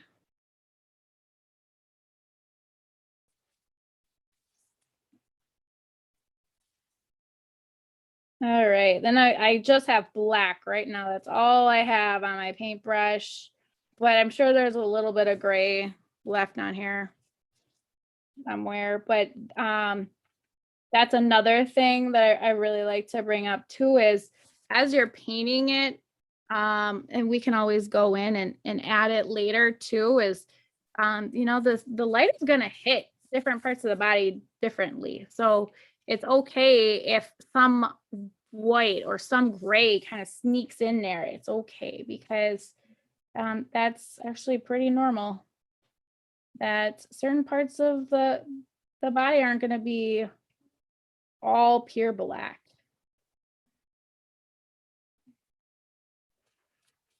And I'm just being very careful around the edges.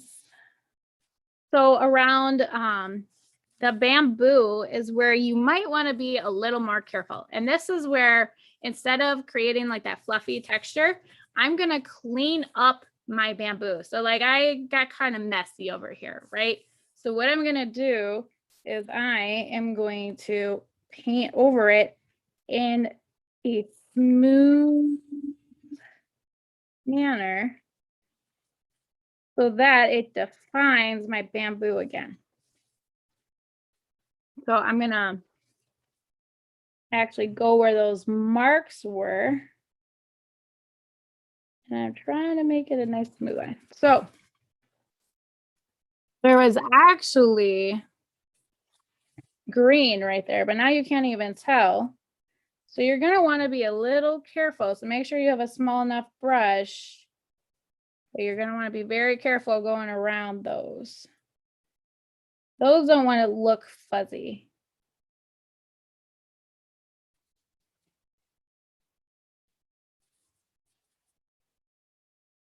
And if you notice that your paintbrush is not gliding, it's probably not wet enough. So I just noticed, especially when I'm not doing the padding of that, is that I need more water on the paintbrush.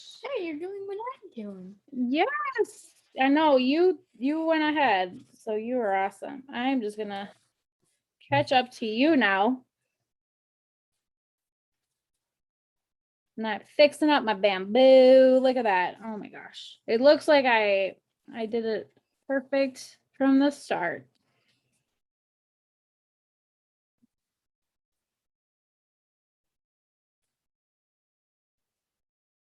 Was that a good snack? You had a peanut butter and jelly sandwich?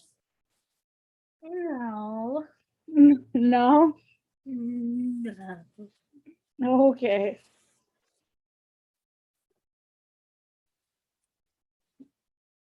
Hmm. So you got any tips when you were doing the body? What are some things that you did to jazz it up? You want For those of brighter?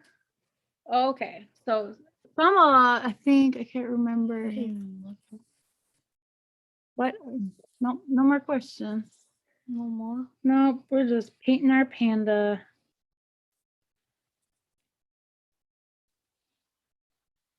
And that's one reason I really, really like doing so. Like with the leaves, you know, I wasn't able to get that crisp tip like I wanted. But now that I'm going back over it with the black, I can really make it look like it had been done that way. So I can go and create that crisp tip and actually thin it out. I can I can make my leaves look a little bit thinner because I got a little carried away with my green paint and made them pretty thick, but now I can go in and thin them out. I might switch to a smaller paintbrush closer up there.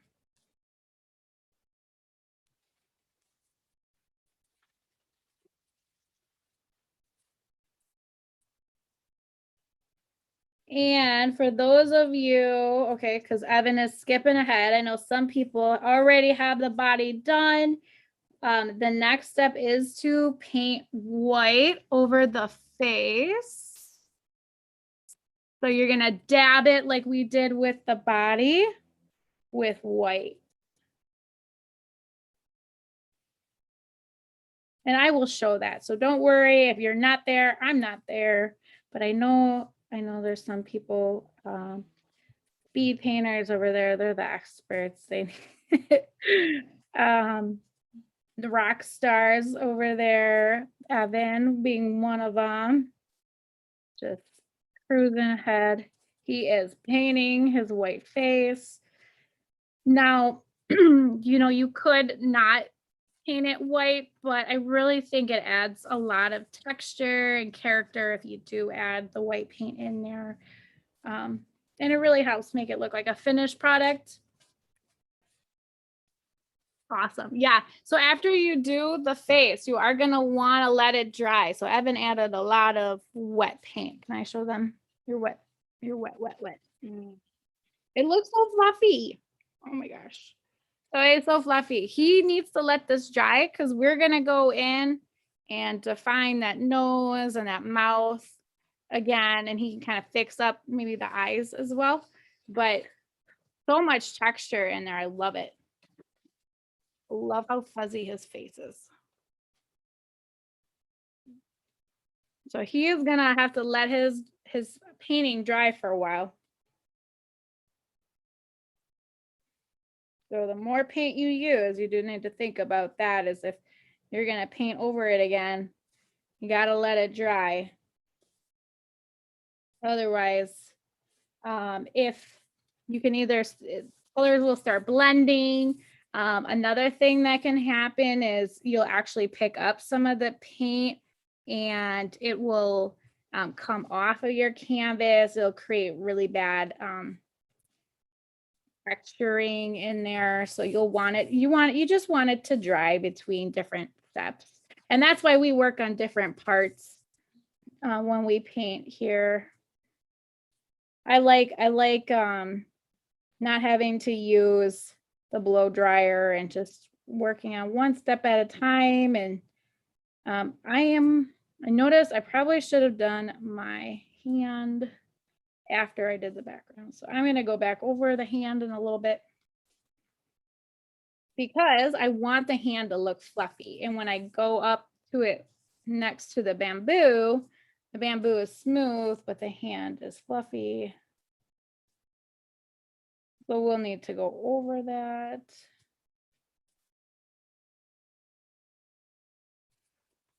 And now Okay, once I get this in, I'm gonna switch to that bigger brush.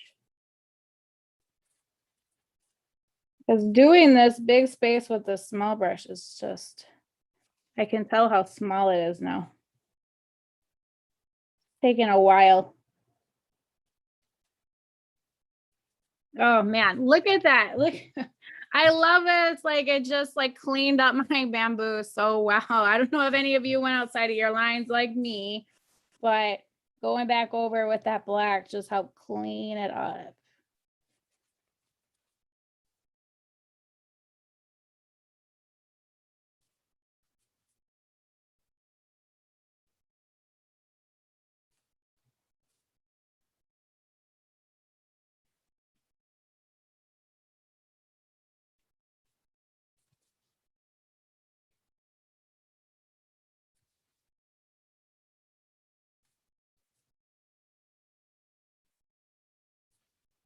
Awesome.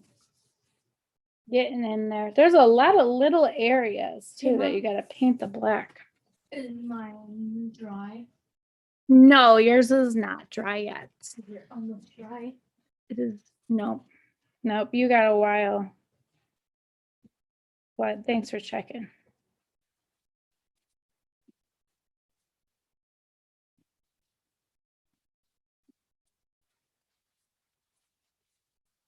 And if you notice, like the stem part is a little bit hard to paint around with the black. You can always go back over it with the green if you paint over it too much. So try not to worry. Hey, Mom, Mm-hmm. is bamboo edible? I don't know. You should go look that up. Actually, I'm pretty sure bamboo is edible. I think I've had it before. In some food. Like when we went and got ramen, Yeah. they had bamboo in there. Ramen? Not ramen, not the dehydrated stuff that you make at home.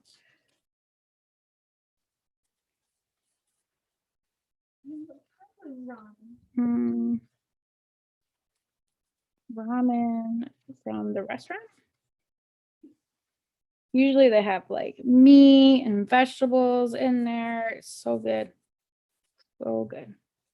Lots of broth. Wait, what? Raw. Mm-hmm.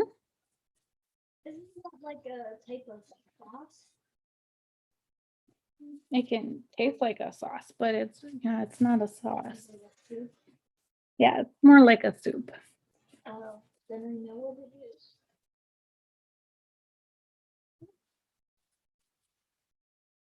Get some water.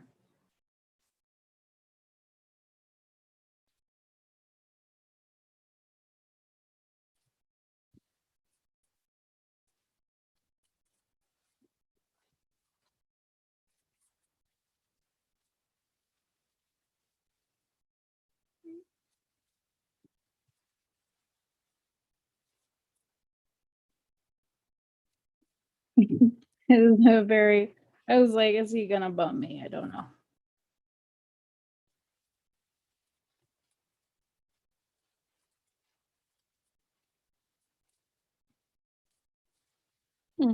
You see any questions? Well,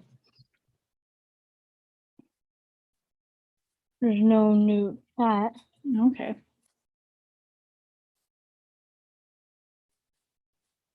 How are we doing? How do you think I'm doing?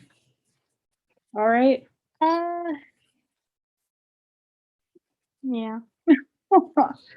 Not as awesome as yours, but you know. Mine is green. What do you mean? It has Ooh. green. I think I painted the face on accident. So try not to get the face. If you do, we are painting white over it, but sometimes it's hard to get that black out.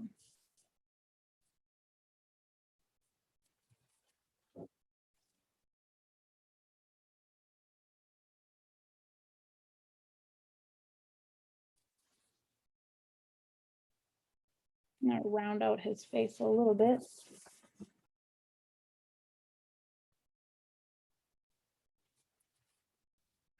Those are little teeny spots. I need a teeny brush. Teeny brush. There we go. No more green. Where was the green?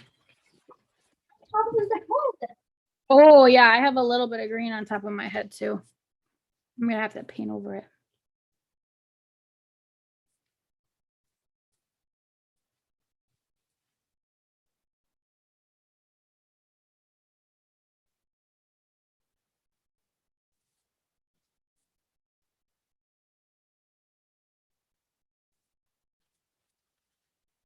Just make sure that you get all of the white parts on the body and in between the leaves. So that will be the important part right now, is just making sure you didn't miss any parts that are white, that have no paint. Obviously, we do have the head still left, right? But do a double check. Like I went over my leaf a little bit. I'm just gonna touch him up. There we go.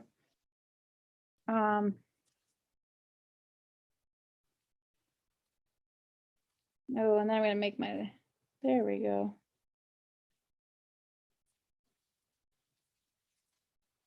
All right, so I'm gonna go back in and make, oh, I accidentally got some yellow in there. Make his arm a little more fluffy. So I'm gonna go in and, Like how you did the extra details on the bamboo. oh, you like the details on the bamboo?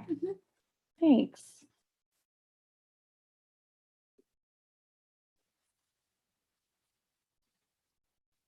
I'm gonna go back in and make his arm extra fluffy. I made his face too fluffy. Oh, well, I don't think it's too fluffy. I like how fluffy his face is. You should show everybody. Do you want to show everybody? Yeah. Oh. So fluffy. I just covered. Ooh, parts of it are dry, not all of it yet. Yeah. I like it. Just started painting over. I feel like he looks like a cuddly bear. Probably shouldn't cuddle a panda bear though, I'm guessing. They are wild animals, right? Yeah. They could harm you. You could harm them. Oh, yeah. All right, so I got his little paw. I like how you did your sheet. So Evan put a little bit of lightness underneath, just so that you could see that it curves, but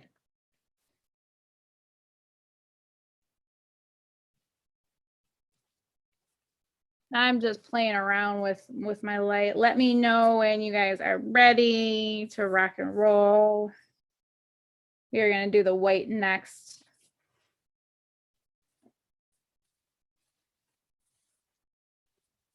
I think I'm messing with it too much now.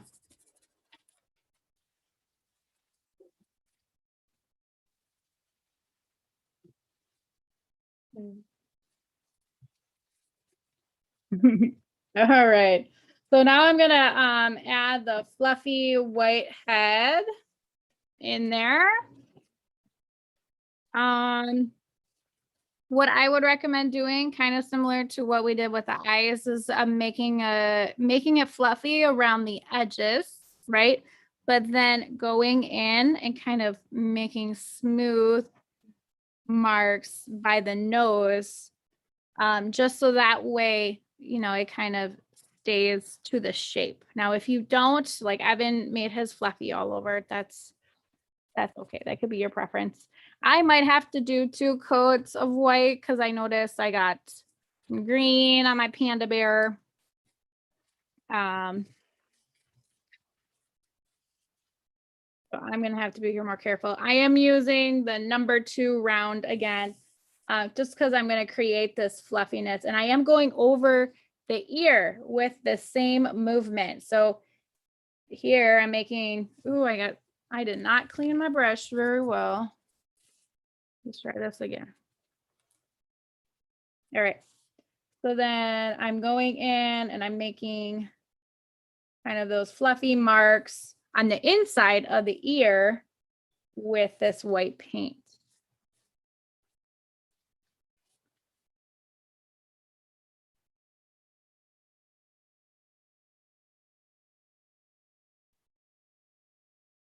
And just going around. I'm going to be really generous with my white paint around the edge because I got that green.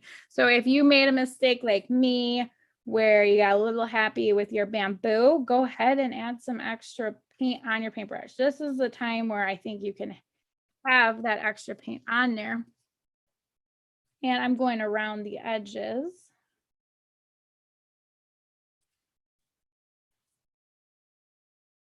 And I'm making them fluffy all over.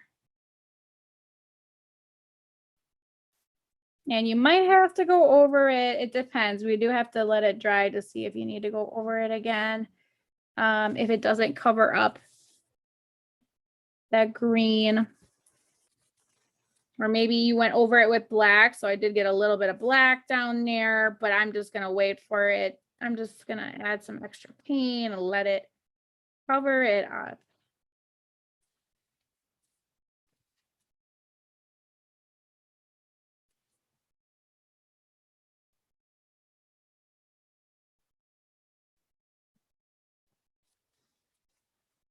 All right, he's starting to get fluffy. I did have some weird grays in here, but I will blend it. I'm going to move my canvas a little bit, so I apologize for it being at a weird angle, but it's easier for me to get at this corner if I have it. And that's one reason I really like having my canvas on the table, because I can change my angles with it a lot. I'm going to make it look fluffy right there. Oh, it looks like little hairs are sticking out. And I'm starting in from the inside and I'm kind of pushing it out, right? I'm not going all the way to the edge right away. But once you kind of get in a pattern, you can kind of keep moving it down. So starting in from the middle, you can always extend it out further. So maybe you didn't think maybe his face is starting to change the shape. You can go back over and make it more round again.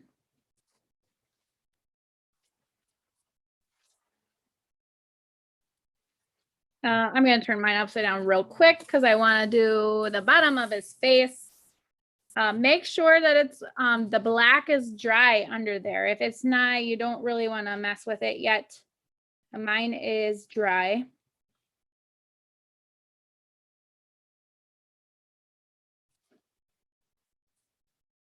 So I am actually going to round him out a little bit. And just making his face all fuzzy. Ooh, okay.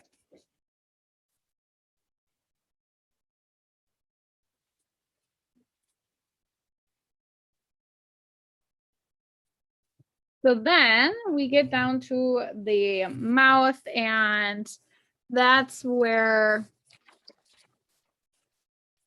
I'm going to keep it kind of doing the fuzzy thing a little bit, but maybe not as much.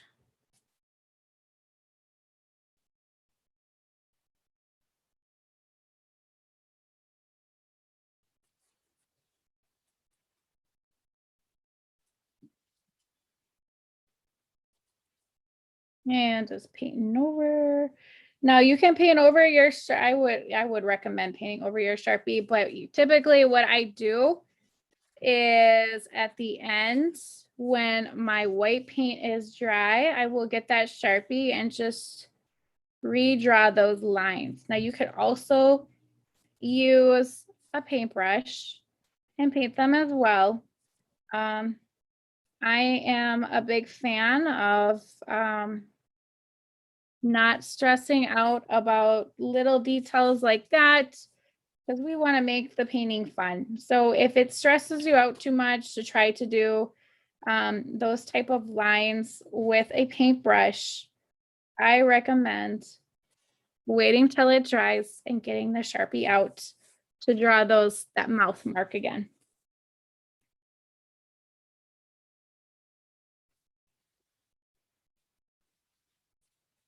And so then by the nose, I'm going to go kind of smoothly down and make a smooth streak down. I just went over his nose, so we're going to make his nose smaller on the other side.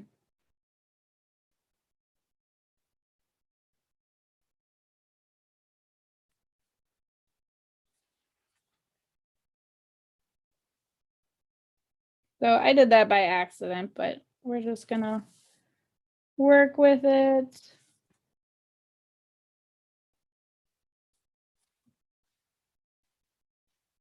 So if you notice that you went in a little bit more on one side, you can even it out.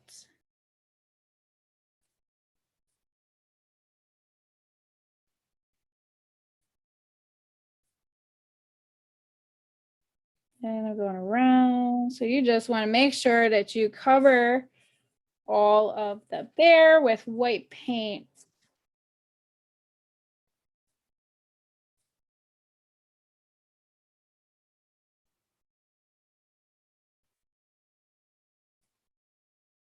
Hopefully you didn't get a bunch of grays in your white paint like me, but I will cover it up.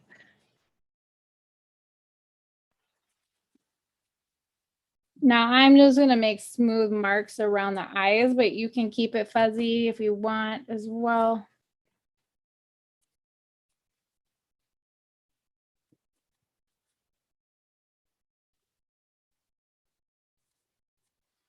What do you think? Is it okay? Yep. Yeah. Just need to touch up his forehead because it's a little gray right there. Not an intentional gray.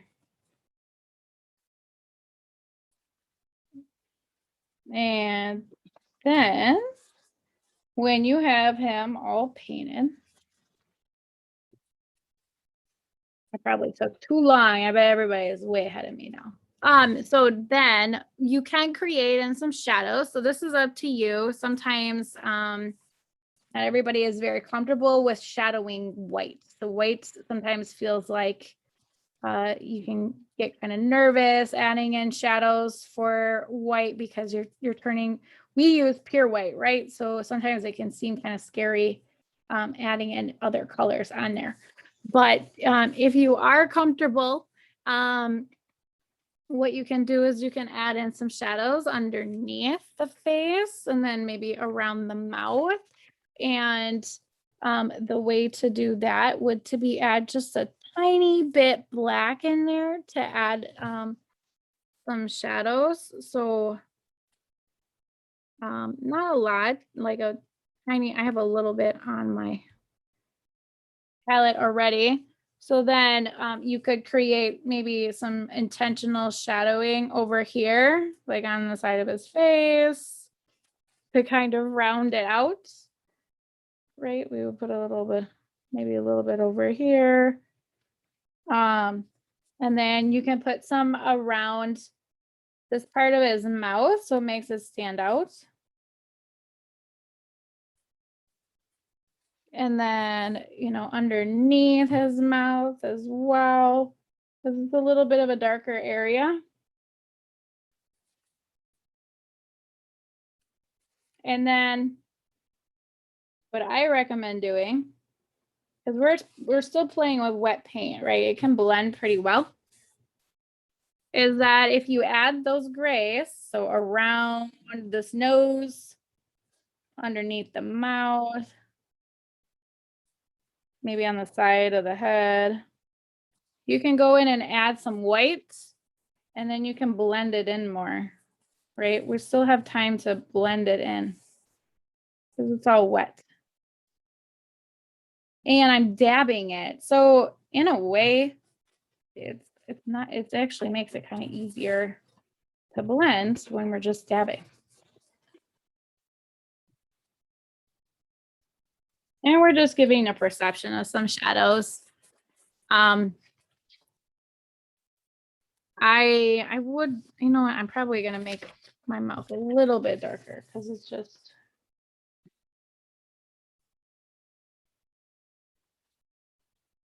That's gonna get that a little bit darker than the rest of it.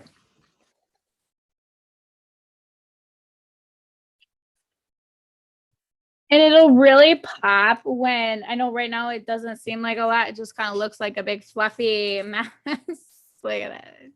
A little bit of shadowing in there. But when we go in and we add the Sharpie marks, then it'll really like help it pop. And then you'll understand the shadows too a little bit better in there. Awesome. What do you think? Oh, you went in with the paintbrush. Okay. Evan braved it with the paintbrush. I like using the Sharpie. Does everybody have their face painted, or are we still working on the face? Still working on it? Okay. That's fine. I can keep adding. I like this playing around with the shadowing. Because if you notice like, oh, I added too much there, just add some more white to it. If you're really into shadowing, you could create it all kind of create the darkness all around the edge, and then it'll round it out. Just on the tip of it.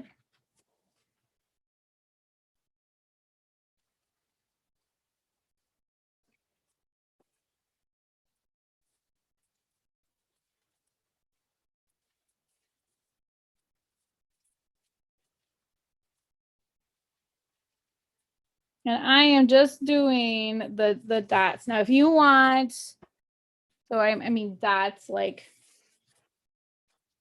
patting it like this, I'm just making this, so, just dabbing it. You could try to make it look more like hair if you wanted to. You can kind of create little stripes, creating more like texture like hair if you want yours to look like that. I'm going with kind of the fluffy dabbing texture, but if on the top you want to add some little hairs, and you don't have to add a whole lot of them too. Like if you are here and you're sitting and waiting and kind of want to, if you're like me and you just keep messing with stuff, you can go in and add a couple of hairs in there near the edge, which would help give it the appearance of it throughout the whole thing too. You could just use your shadows as ways to put in little hairs. But I like the fluffiness of it all. Whoa, what did you add in there? You added some highlights. Is his eyes blue? Oh, very cool. Very cool.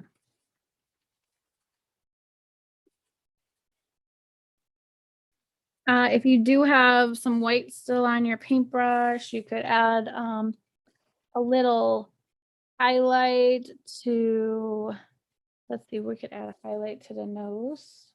You can just do a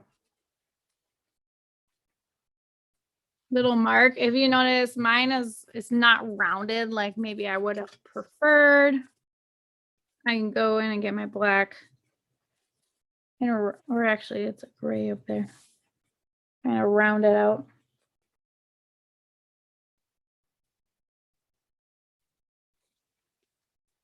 Well, I just added a little bit of white on the top of his nose.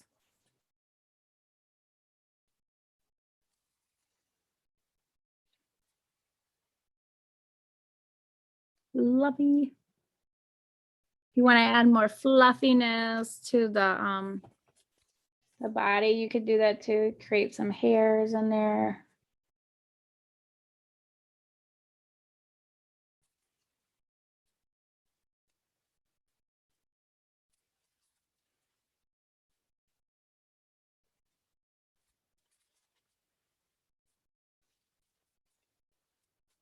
All I did was just add some little hair marks just at the edges to make it look like he's hairy.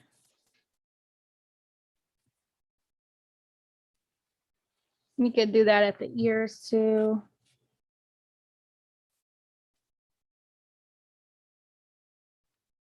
add in some marks in there.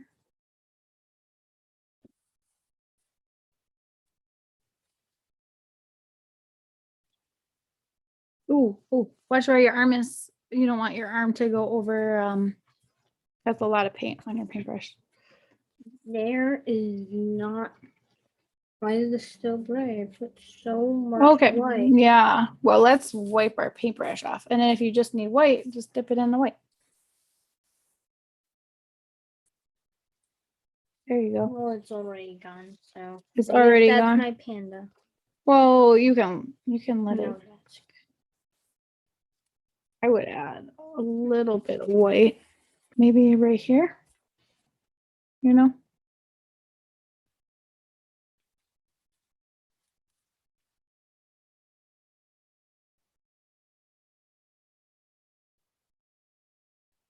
See how it's blending it in? Because I got the white and I'm smushing it in there. Then you get some more white in there.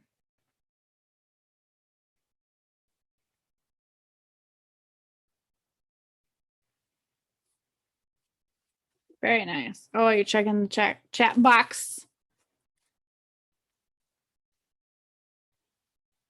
Oh, go down. Go down. I can't read that.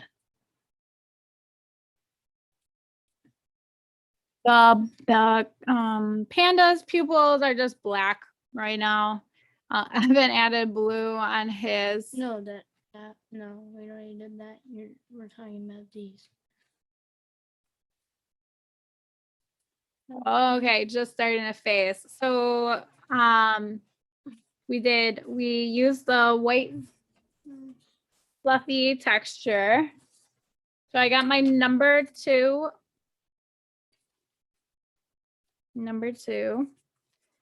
And I dabbed at it to create a nice round. There's a lot of water on the paintbrush.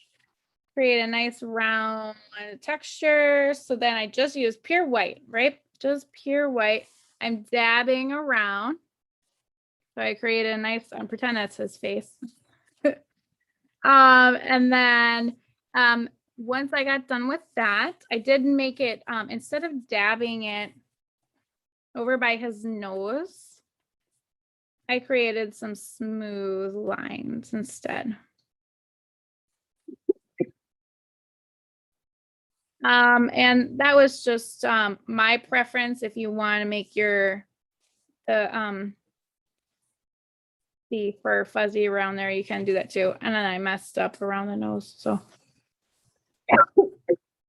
And then what I did is I added a little bit of black and I did some shadows kind of around the edge of the head right here, dabbing at it, pushing it into the white paint, and then dabbed over here and pushed it into the white paint. And then I made his mouth a little bit darker underneath his mouth because there's some shadow. So this top part is like more in front and it's creating a shadow underneath. So I guess technically it would be a little bit lighter right here. Or you could just keep it dark too. But I'm creating a little bit of shadow underneath there. And I'm just dabbing at it. And if you find that you did too much of the shadow or too much of the white, you can keep switching between the two. Now I think I just got rid of my shadow over here. There we go.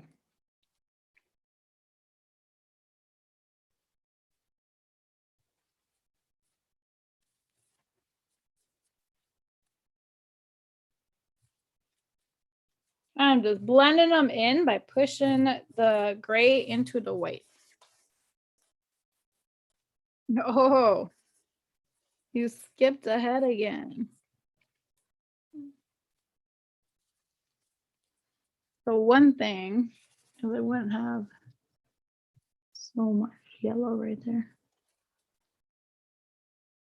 just like a little bit. Perfect. Yeah, Evan made his pupils blue. So I'll show everybody Evan's. He's jumped ahead again. So he's got blue in his eyes. Very cool. We only got one more. Well, we have our finishing touches and then we're gonna be done. Not exciting. Oh, look at I just got paint all over. If you are at the same spot as me, that's a lot of paint on that paintbrush. What are we painting on? Oh, you're gonna create little fuzzies in there. Okay. If you are at the same spot as me, we are gonna be working on if you're well, yeah, this is still pretty wet. While I'm letting this dry, I do want to add some spots in there, like with the Sharpie. But I was just gonna do a couple finishing touches to say the bamboo. Let me took my paintbrush.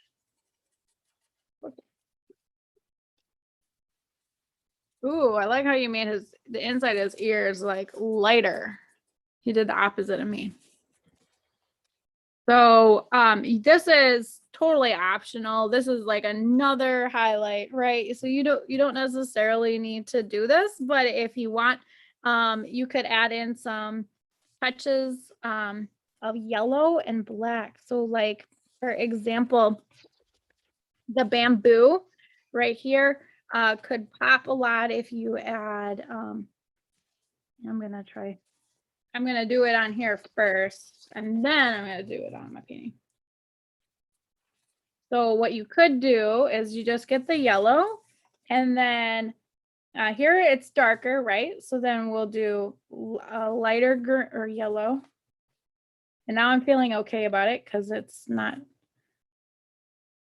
little see-through, but we start from the top, pull it down on both sides of the knuckle, and then it creates like a highlight. So then this is optional. If you were really happy with your bamboo, I wouldn't keep messing with it. But I wouldn't go all the way down. And then what you can do is you can create a highlight in the middle. So we're just part of it with the yellow. So just wiping it on the top. And then another thing, if you want to get it really detailed with your bamboo, you could get the black and then create a fine line in the middle. And it doesn't have to go through the whole thing. It could just be part of it.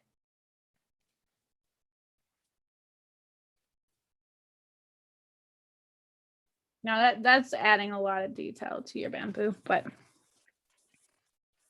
did you add the black in there?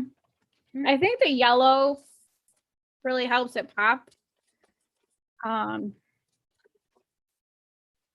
our chrome yellow tends to be a little see-through. So I kind of like that. So then I'm gonna make sure it's brushed off, and then you can kind of just, you don't even have to do it. So again, I'm not even gonna pull it all the way through. I'm just pulling it through some of it.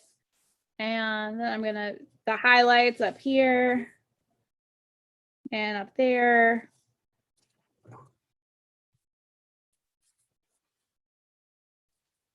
So I'm just adding a little touch. It's just adding just a little teeny bit. It's not a lot. If you find that it's too yellowy, you could get a little more water on your paintbrush and it makes it a little more translucent.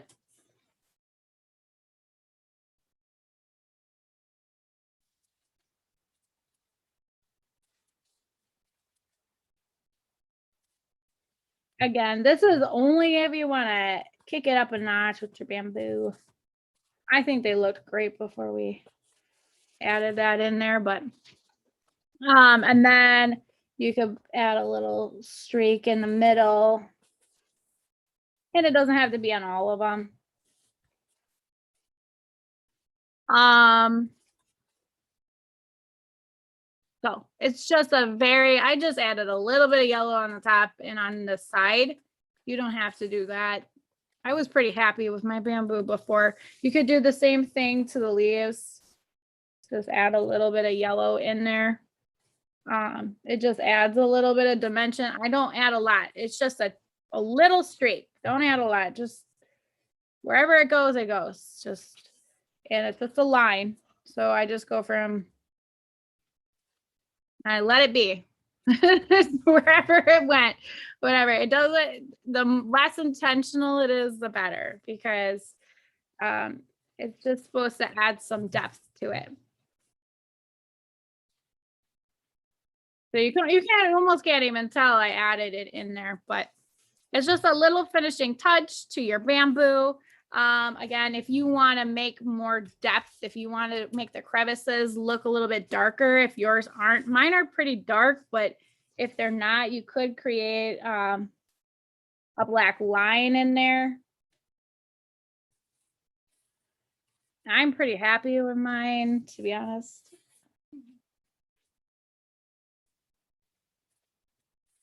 So I just went in and added a tiny black line. I didn't go all the way from the top to the bottom. It's just part of it. Just a little bit. It just makes it pop a little bit more. Makes it look like it sinks in a little bit more. You could add, I mean, oh no. So maybe you didn't like your streak. I accidentally added black in here. I am going to wipe it off. There we go. There it is. Live on YouTube. Yeah, we are live. This is not great. And I made a mistake, and you know what? I think it looks fine now. It added some character in there. So if you accidentally drop your brush on your canvas, don't worry about it. I'm trying to see if my canvas is dry enough yet. I'm gonna add some pupils and then just shaping up my mouth, and then we are all done. So let me know if you have any questions. I'm just gonna add a couple final touches. If you're not comfortable making a dot with the paintbrush, you could use the tip of the paintbrush, right? So you could put some paint on your on the end of your brush and create a dot that way. So I'm going to go in and I'm going to create another dot. So that one's there we go. And there we go. Now he's got that on his face. And I think my face is almost dry. So you can use, right? You could use a paintbrush, Evan did, right? Mm-hmm.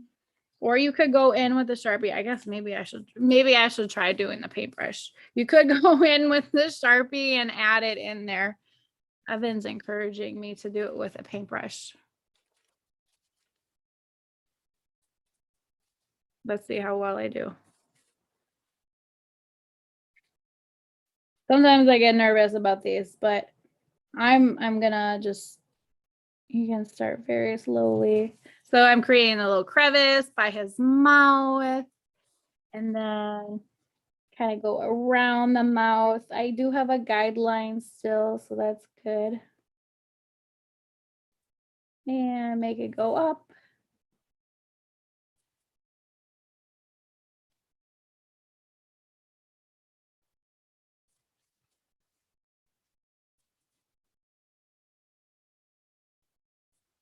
And I am using the number 2 round for this.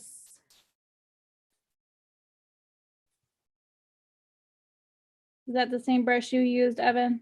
The round brush? Or did you use a different one? I don't know. You can't remember? It was so long ago. Yeah. Now, if you want yours to blend in, like I don't know, I'm gonna add add a little bit of white in there and just smooth it out. So then the black didn't go all the way to the tip. You could have it go all the way to the tip. If it looked too cartoony, which it kind of started to do because we did such a good job doing these bamboo sticks, but you could do that. Or let's see, I'm also going to define this mouth a little bit.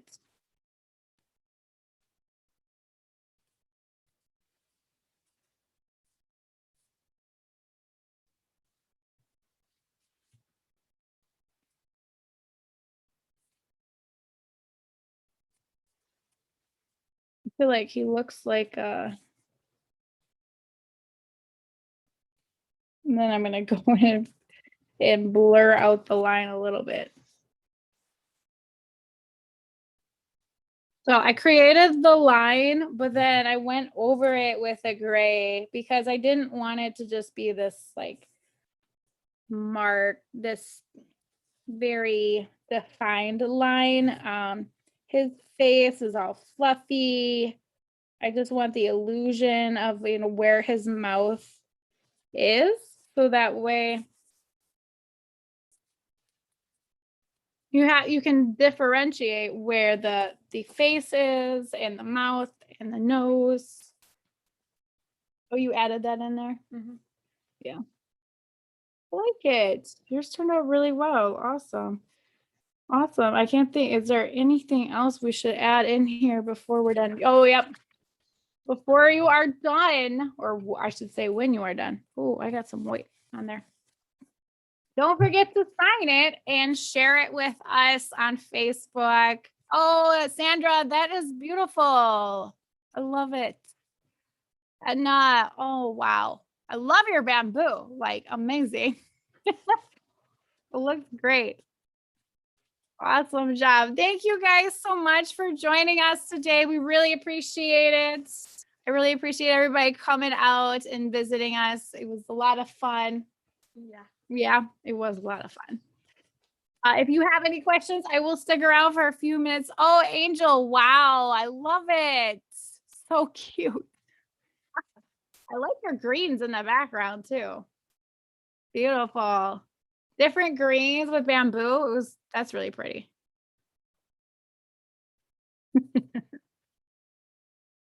Awesome. Thank you for sharing. And don't forget to take a picture and send it to us on Facebook so we can see it up close. I can't wait to see everybody's beautiful designs. Yep. Awesome. I am going to let mine dry a little bit before I sign it, but you know, anything else you think we should add in there? Oh, Rachel, I love it. Oh man. So, and so fuzzy. You did a great job with the shadowing on the face. Wow. Especially around the nose. That's really great. Oh, good. Bless you. Thanks for sharing, Rachel. Looks great.